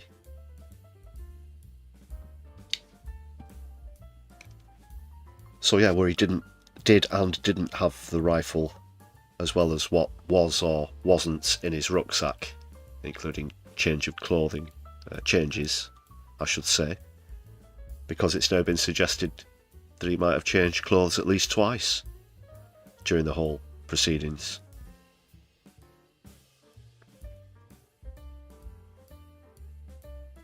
Just back to the calibre of that rifle that I mentioned as well, also the trajectory, the direction. This is where one of the really suspicious things comes up. So let's see what's happening.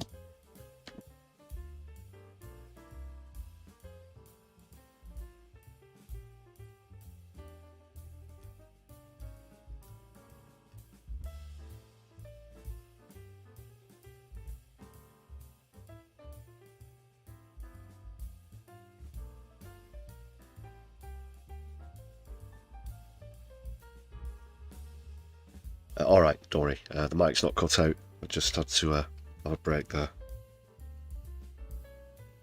For anyone who's just joined recently, if you might think I sound a bit different, I'm just coming out of the back end of a bit of a bug at the moment, so just covering up a few coughs and things by muting the microphone here and there. But let's plough on. As things get curiouser and curiouser, let's, you know, say the old my own taglines properly. Curiouser and curiouser. That's the one. Oh, struggling to talk a bit here.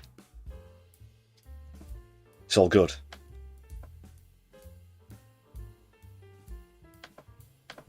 So here's this bloody rifle, okay? No, I'm not a massive gun enthusiast or anything like that, but I'm certainly no idiot, I'm not naive.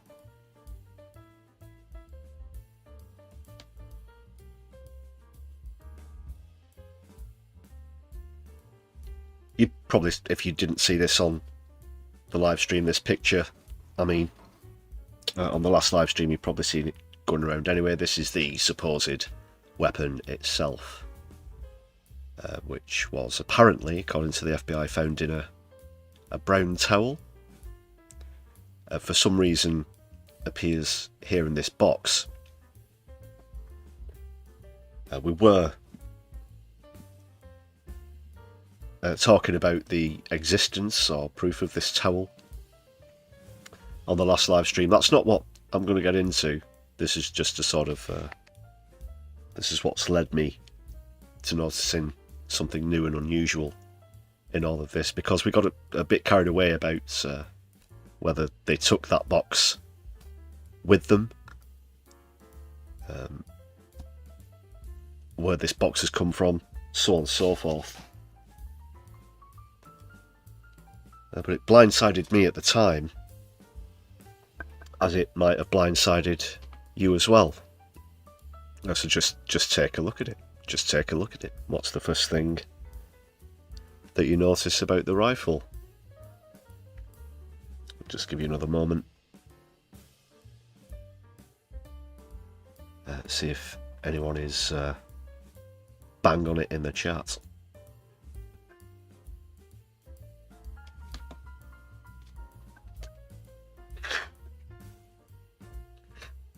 Excuse me.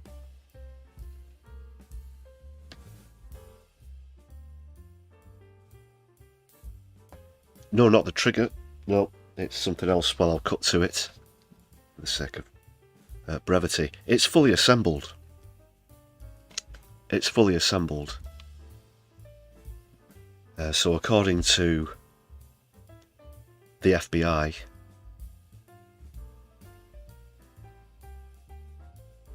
this was down his trouser leg, and then, I'll cut a long story short,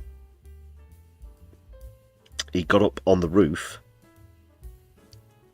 fired at Kirk, and then he disassembled it with a screwdriver, which he left on the roof.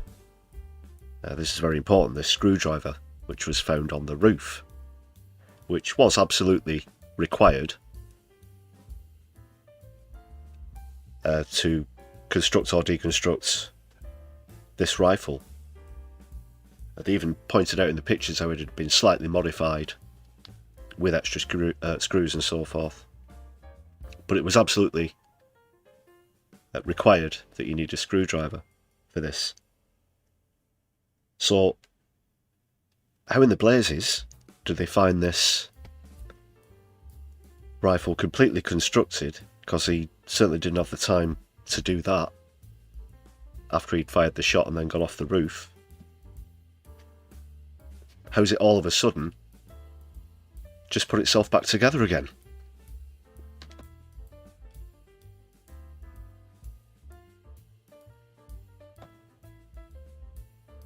Think about it. A few people thought you might be able to see it in the footage of him jumping off the roof. No, he had a backpack and he picked something up at some point, but it's a hat or a cap.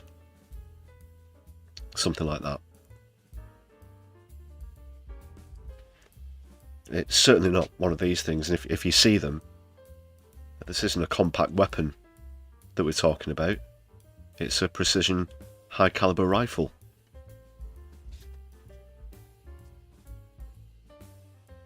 So in all the misdirected thought about this towel in this box, completely overlooked the fact that according to the FBI timeline, when they found the rifle, it should have been in pieces. How do you get it back together? The screwdriver's on the roof.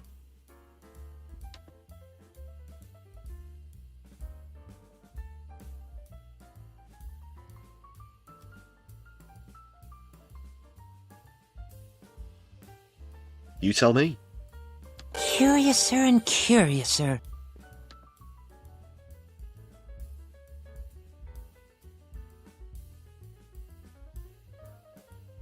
If it fits down his pant leg, no, sorry, if it also fits into a bag, if they're saying that it was in the bag after he jumped off the roof, then why does he inconvenience himself by putting it down his pant leg, giving him that peculiar gait which would stand out more?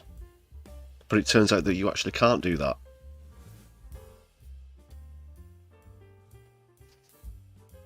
Got this guy with his skinny jeans, and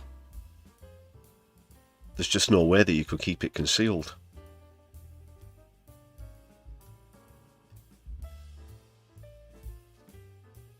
Yes, Blinky, the timeline's way off. I'll go into that in a bit more detail. I did mention I've come across another YouTuber who's pointed out some stuff as well. And this is a former Green Beret who goes into the ballistics, the entry wound, the lack of an exit wound, and that's going to get me towards what I think is going to be the basis of a hypothesis as far as I'm concerned, and I might even be sticking my neck out so much to say that Tyler Robinson definitely is a patsy, and that the shot didn't come from that roof. Maybe.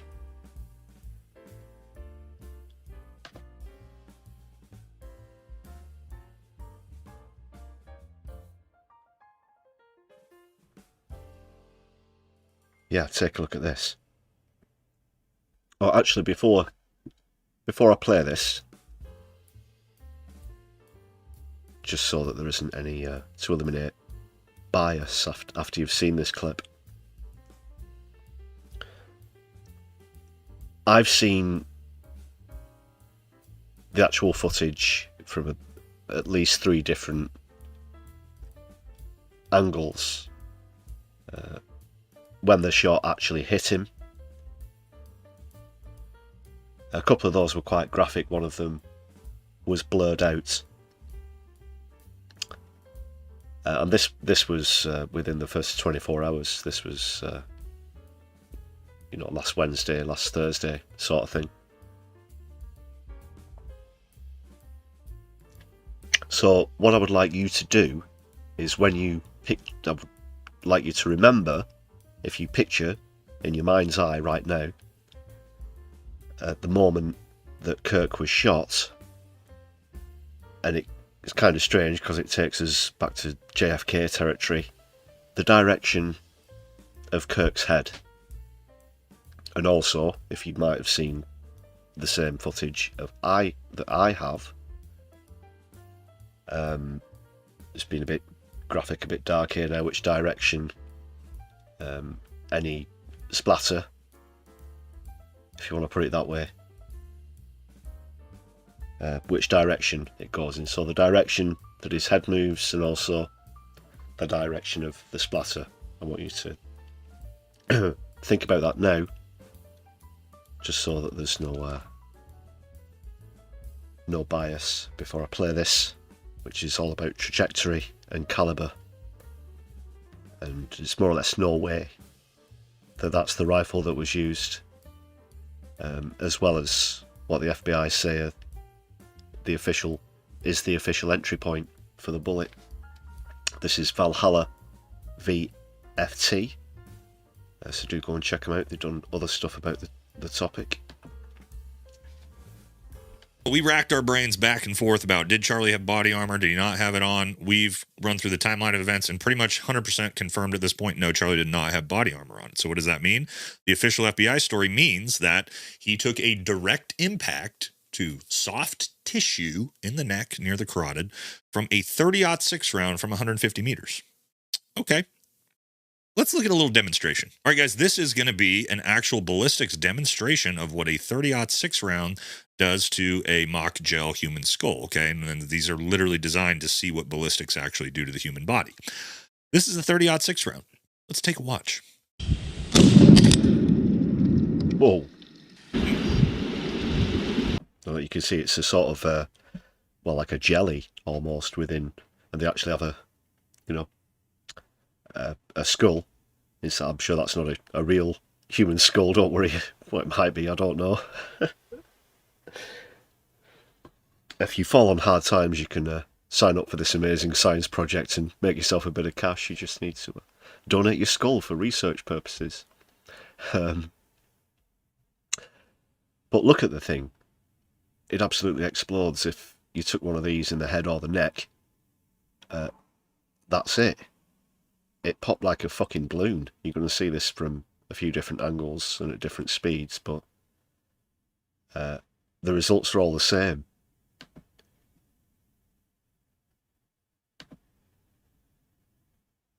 The shot should have blown his fucking head off, is what I'm getting at. Literally designed to see what ballistics actually do to the human body. This is a 30-06 round. Let's take a watch.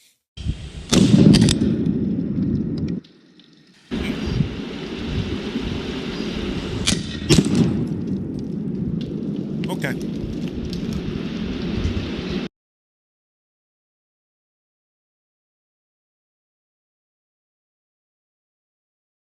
So, we are supposed to believe that a 30-06 round from about 150 meters to soft human flesh, and it's not like Charlie Kirk was some linebacker with, not that it would matter, some giant neck or anything, had that fairly small wound as you still frame the pictures. So, here's the actual still frame. Again, the FBI wants you to believe that... Just to remind you as well, this is a former Green Beret, so this guy knows a thing or two about guns, ballistics. wound right there is an entrance wound from a 30-06 round, which we just saw demonstrated. And there was no exit wound. And look at that picture, so you can see very clearly there it's the dark patch on his neck. As we look at it, that's apparently a freeze frame from the moment of impact. So you can see just his mouth has started to wobble there, but very clearly from the front, just as we look to the right of sensor, so to the right of the trachea. And I'm going to come back to that in a moment. But note that, make a mental note of that. Put it next to the mental image that you had earlier when you remember, if you've seen it, the footage of Kirk being shot, because that's going to be quite important. So that's a very clear positioning. As the host is pointing out here, that is supposedly just an entry wound, no exit wound. Almost clean through, as opposed, doesn't go clean through, but his head doesn't explode like ballistics tests. Curiouser and curiouser. Okay. People say, well, bullets do funny things. Yeah, that would have been real funny, right? You guys realize the entire back of that tent, that white tent, would have just been painted with Charlie's blood. Just absolutely everywhere, had that been a 30-06 round. Again, FBI story, not mine. So as we move through the timeline of events, yes, the kid escapes, and in the chaos, we have some very odd things happen. We have that old man immediately cause a huge distraction, saying that he's the shooter. Very odd. The FBI then, of course, immediately announces at 4:21 p.m., we got him. Kash Patel says, we got him, boys. About an hour and a half later, says we don't got him. Actually got a good meme for this. Got the guy. Oh shit, did you really? Nope, not the guy. Oh, okay. This is the guy. Oh shit, F you. Oh, wait, nope, not that guy. What are we doing right now? I got a picture of the guy. Yeah, how am I supposed to know that's the guy? Shit, wait, how do I know that's the guy? All right, I'll see you in Valhalla, jokes aside. Yes, so the FBI thinks they got him, they don't got him. They thinks they got him, they don't got him, right? Then they find the murder weapon in the woods later that night, supposedly, I guess. Then, and again, I have to keep telling you this is the FBI's narrative, not mine. This kid goes through all this work, planning and preparation, pulls this thing off, gets away, gets in his car, drives all the way back home, and immediately confesses to his pastor father, who the FBI told us was a retired sheriff, turns out was never in law enforcement, apparently owns a construction business. I don't know. Immediately confesses and is turned in by his father, who is now going to receive a $1 million reward from Bill Ackman. $1 million. $1 million. Not bad. Not a bad chunk of change. A cool mill. Wow.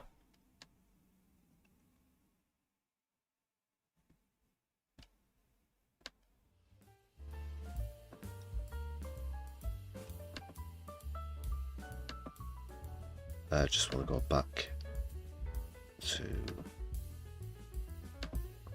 wherever the fuck we were. It was a bit after that, wasn't it? Yeah, that shot. I meant picture, not shot. Oh God. The shot of the shot. Put my foot in it, no pun intended. Yeah.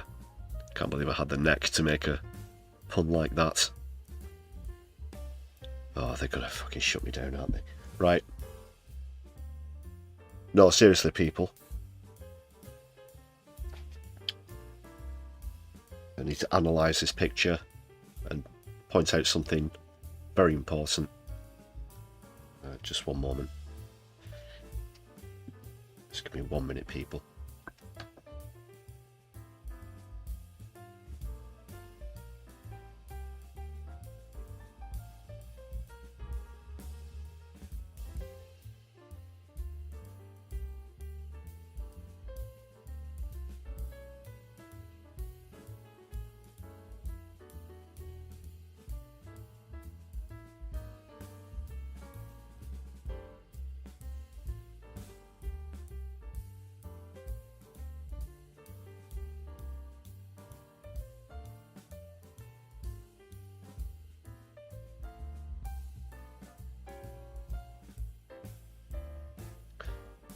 Okay, I'm back. So, I put this together with a couple of other things, but when I first saw this picture, this freeze frame, provided by the FBI apparently to show the entry wound, I said, nah, no, 100, 1,000, a million times no.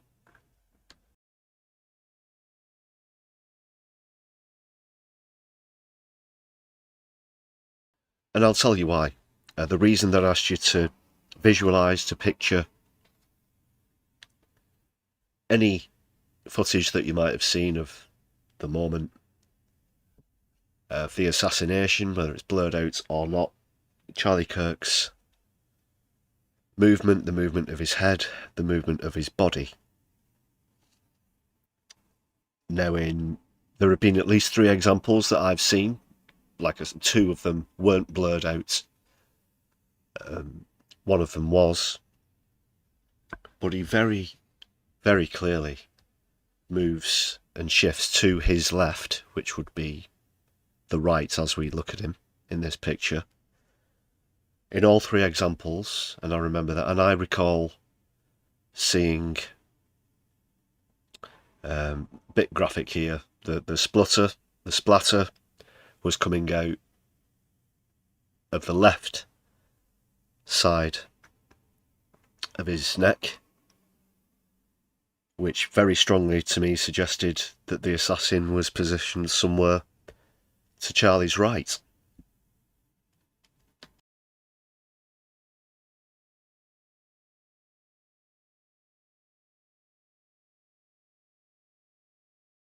So if that's the case, how has this entry wound gotten onto the front of his throat, just to the left of his trachea, and combine that with the supposed map of where Robinson's supposed to have shot from, being the front, that just doesn't add up. Because he didn't take a hit in the front of his throat, he took a hit in the side, in the neck. All the eyewitnesses that you saw around there, people who are in the front few rows, when they described it, they all point to the side of the neck, to the right side of their neck, just underneath the earlobe, somewhere there or slightly lower. All of them.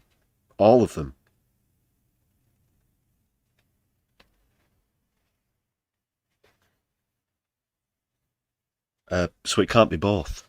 One shot, one round was all it took.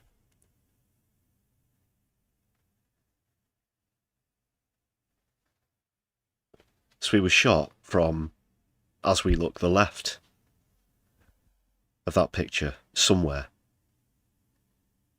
I think Tyler Robinson's a patsy. You could argue about whether he did or didn't shoot or not. If it was that weapon, if it was from that range with that caliber, that would have blown his head wide off, like Valhalla guy says here. Would have absolutely painted the back of that tent marquee thing. A white background, he's wearing a white t-shirt. But no. It's, you know, whiter than white. Whiter than a middle-aged guy's teeth when he's just got back from Turkey. And then just after that, and this is before forensics and whatever arrive on the scene, there's a man seen on the stage, which would obviously now be a crime scene, apparently removing cameras, one of which was placed behind Charlie, and possibly another one as well.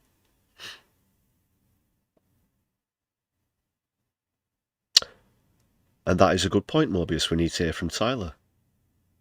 If he's confessed, why didn't he plead guilty at his first court hearing? You get credit for, well, you do in the UK, not sure if it's the same in the States, but if you plead guilty at the first opportunity, if you are then found guilty, you do actually get credit, you get time off, knocked off your sentence or fine, whatever it might be.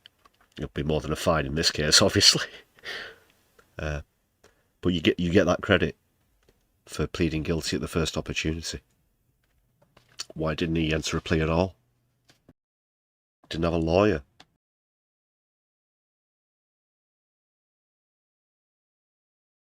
Can you remember any other famous alleged assassins who didn't get legal representation?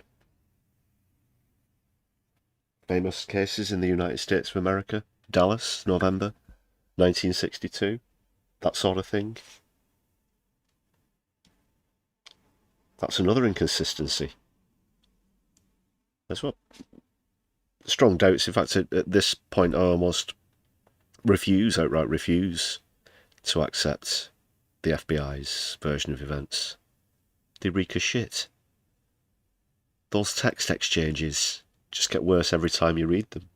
Did you see the stand-up comedian? The clip of the stand-up comedian going round, and he asked the chat GPT to assess their genuity and pretty much says, no chance, that's fake. It was probably made up by a bot. Because it's just too convenient, all the evidence being there, and the wording.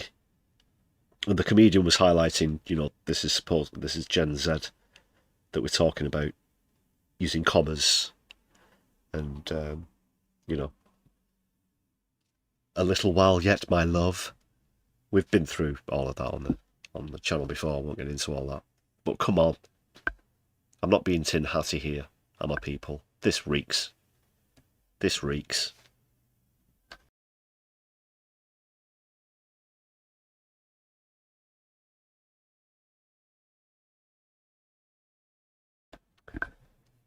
So I'm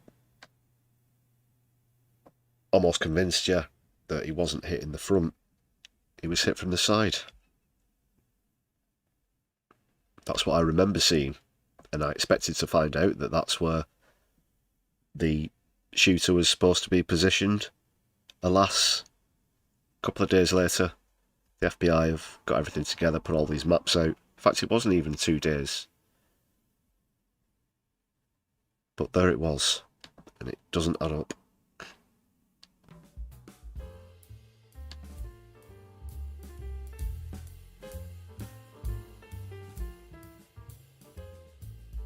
I do recommend them as well.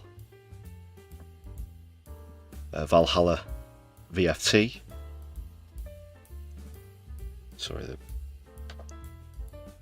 can't quite read the tag there. Yeah, go and check them out. Flow Snake, I know that you're one of the people who's in on this. I think it's either in the same video as this one or another one. He does talk at length about this rifle down the pants thing, which I know that you're particularly suspicious about, as well as other things. I'm actually relieved that it wasn't just me who noticed a few of these things, and then I hear what Propaganda and Co put together that we had on the last stream in Valhalla.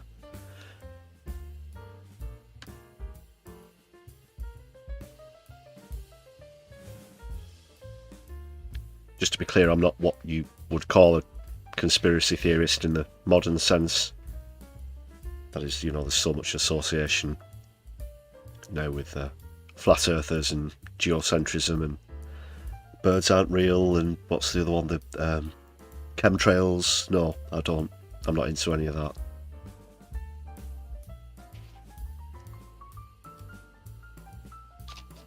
But I'm not into being lied to either.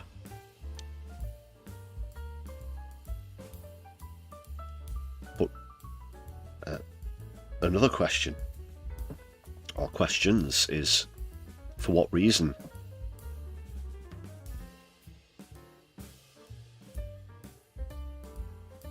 And by whom?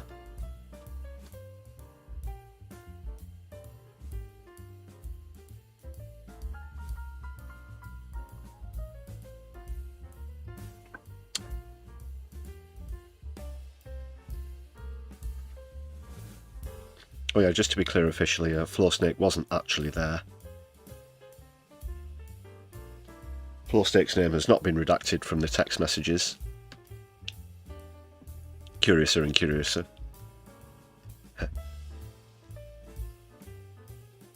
Anyway, we've mentioned perhaps the possibility of Israel being involved in this, with Kirk being a clear and open critic of theirs shortly before his demise. But I think it's a TikToker here on this account has brought up another theory. It's what, you know, it's all linked, it's all connected sort of thing, because it wouldn't be the first time that, say, Jeffrey Epstein and Israel had been mentioned in the same sentence. What do you make of this, people? Charlie Kirk was not assassinated because he was political. He was eliminated because he broke the silence contract. Give me 60 seconds and we'll break down the moment he crossed the line. On the surface, this looks like another political hit, but here's what activated his execution. He started threading Epstein's network out loud, not just speculation, real connections, Mossad, US politicians, foreign blackmail. Then he hosted a fair debate with a Zionist. He was not hateful, he was surgical. That's when they called him anti-Semitic, not for hate, but for breaking narrative control. When you decode Babylon, they don't debate you, they delete you. Here's why this was military, not civilian. This wasn't some angry leftist with a gun. It was field level precision. Neck shot, mid-speech, in public. Plane leaves the airspace, disables tracking, then turns it back on. Multiple fake shooters reported. That's a mimic tactic. Classic covert play. Confuse the crowd, flood the feed, delay the truth until everyone forgets. This was not about Charlie. It was about you. If they can kill the face of the resistance, they hope the body will shut down. But the 144,000 don't go quiet. We build. Seal your nervous system. Decode the operation. Anchor the scroll. I promise you, Babylon's blueprint is cracking. The fear ritual did not work. Why? Because sovereigns don't broadcast fear. We collapse it. This assassination was not red versus blue. It was a pressure valve. When too much truth leaks out, Babylon hits the kill switch. But that only works when you forget that you're the firewall. If they can do this in plain sight, what else have they done that you have not decoded yet? Don't just comment. Don't just repost. Scan your field. This isn't commentary. This is war. Remember, Charlie was the warning. You are the response. Members of Congress are actively being blackmailed. The Epstein playbook is being used on a daily basis. Jeffrey Epstein was not a financier. He was not a hedge fund manager. Jeffrey Epstein was a key player in a multi-decade blackmail operation against the most powerful people on the planet. 小红书 Charlie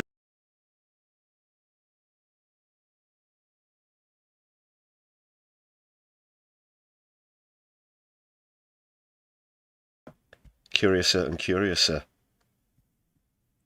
Curiouser and curiouser. And that clip at the end there, I think that was just taken a couple of weeks ago as well. So yeah, it's all connected, it's all linked, people. We'll leave that there for now. I'm sure there'll be more revelations to come. I'll keep you up to speed with those on the next episode of My Left Private Eye.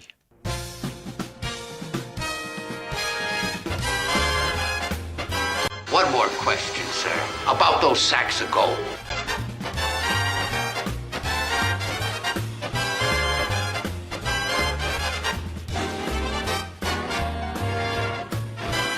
Oh wow, a police chase!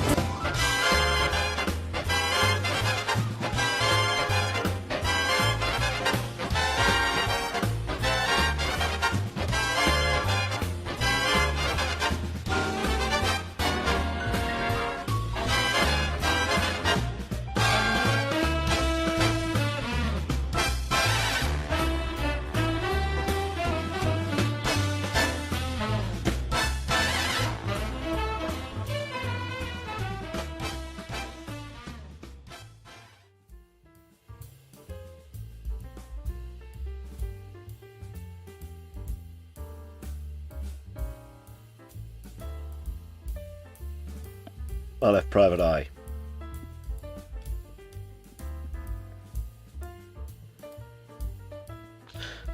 The puns just write themselves, really. Yeah, curious orange.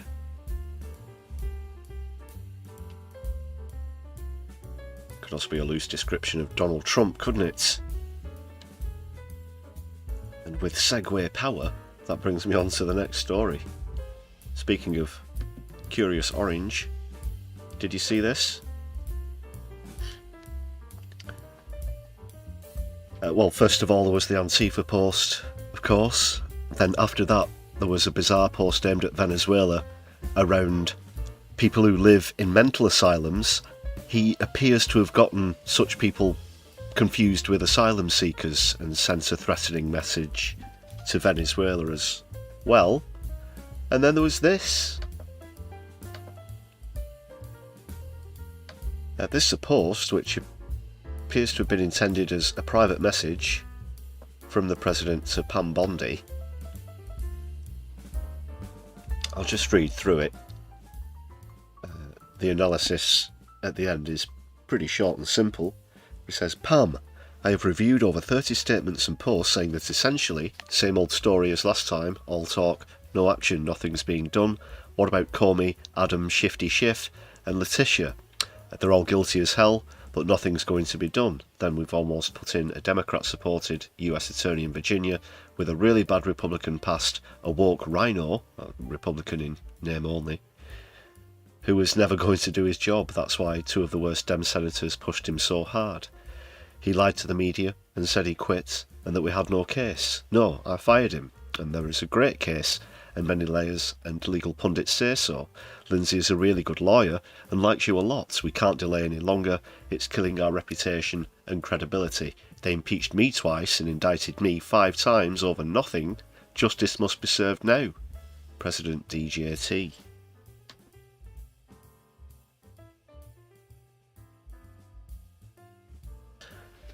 Well, calling for the arrest of his political opponents is one thing. He's overlooked the fact that you can't impeach members of Congress. Unfortunately, Trump, and there's a clip going around as well of him on a plane talking about the same people. Can't we impeach them? You know, I got impeached, it's not fair, it's not fair. He's just completely throwing his toys out of the pram at the moment, accusing everybody of everything, just to hope that it'll distract from this Epstein stuff. But that surely is a condemning indictment there.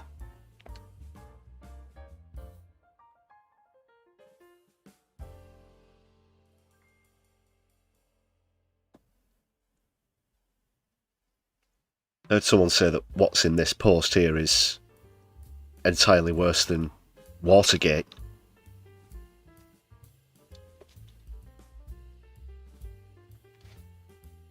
When the Republicans were found to have bugged the Democrat offices in the 1970s under Richard Nixon, that's hardly a drop in the ocean compared to conspiring to arrest several political opponents on trumped up charges. Pun absolutely intended. So have you seen this? What do you think about it? What do you think about the Venezuela asylum mix-up and the Antifa crackdown, with of course Antifa not being any single organisation?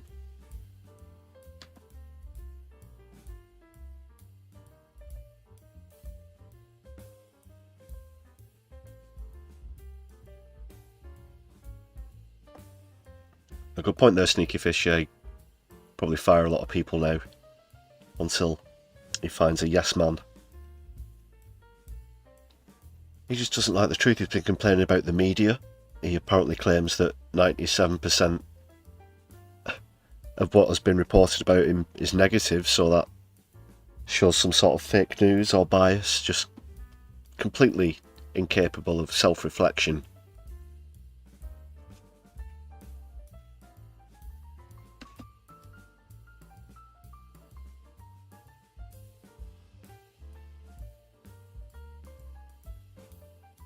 doesn't realise that, you know, the whole details of this Epstein thing might be pretty negative, hence the negative reporting.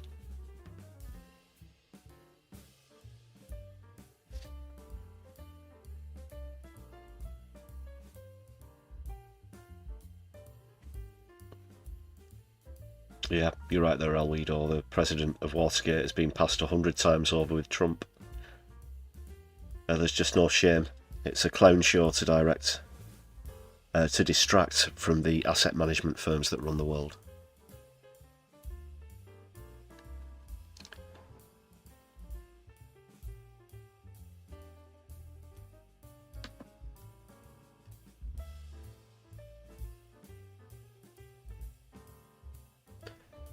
I guess I might have to make that 6 times now.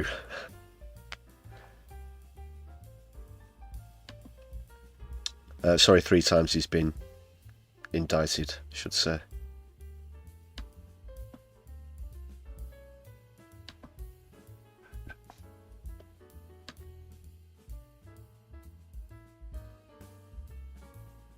Get him out, just get him out of there. I think there are already some moves being made to perhaps officially start to try and get him out of office.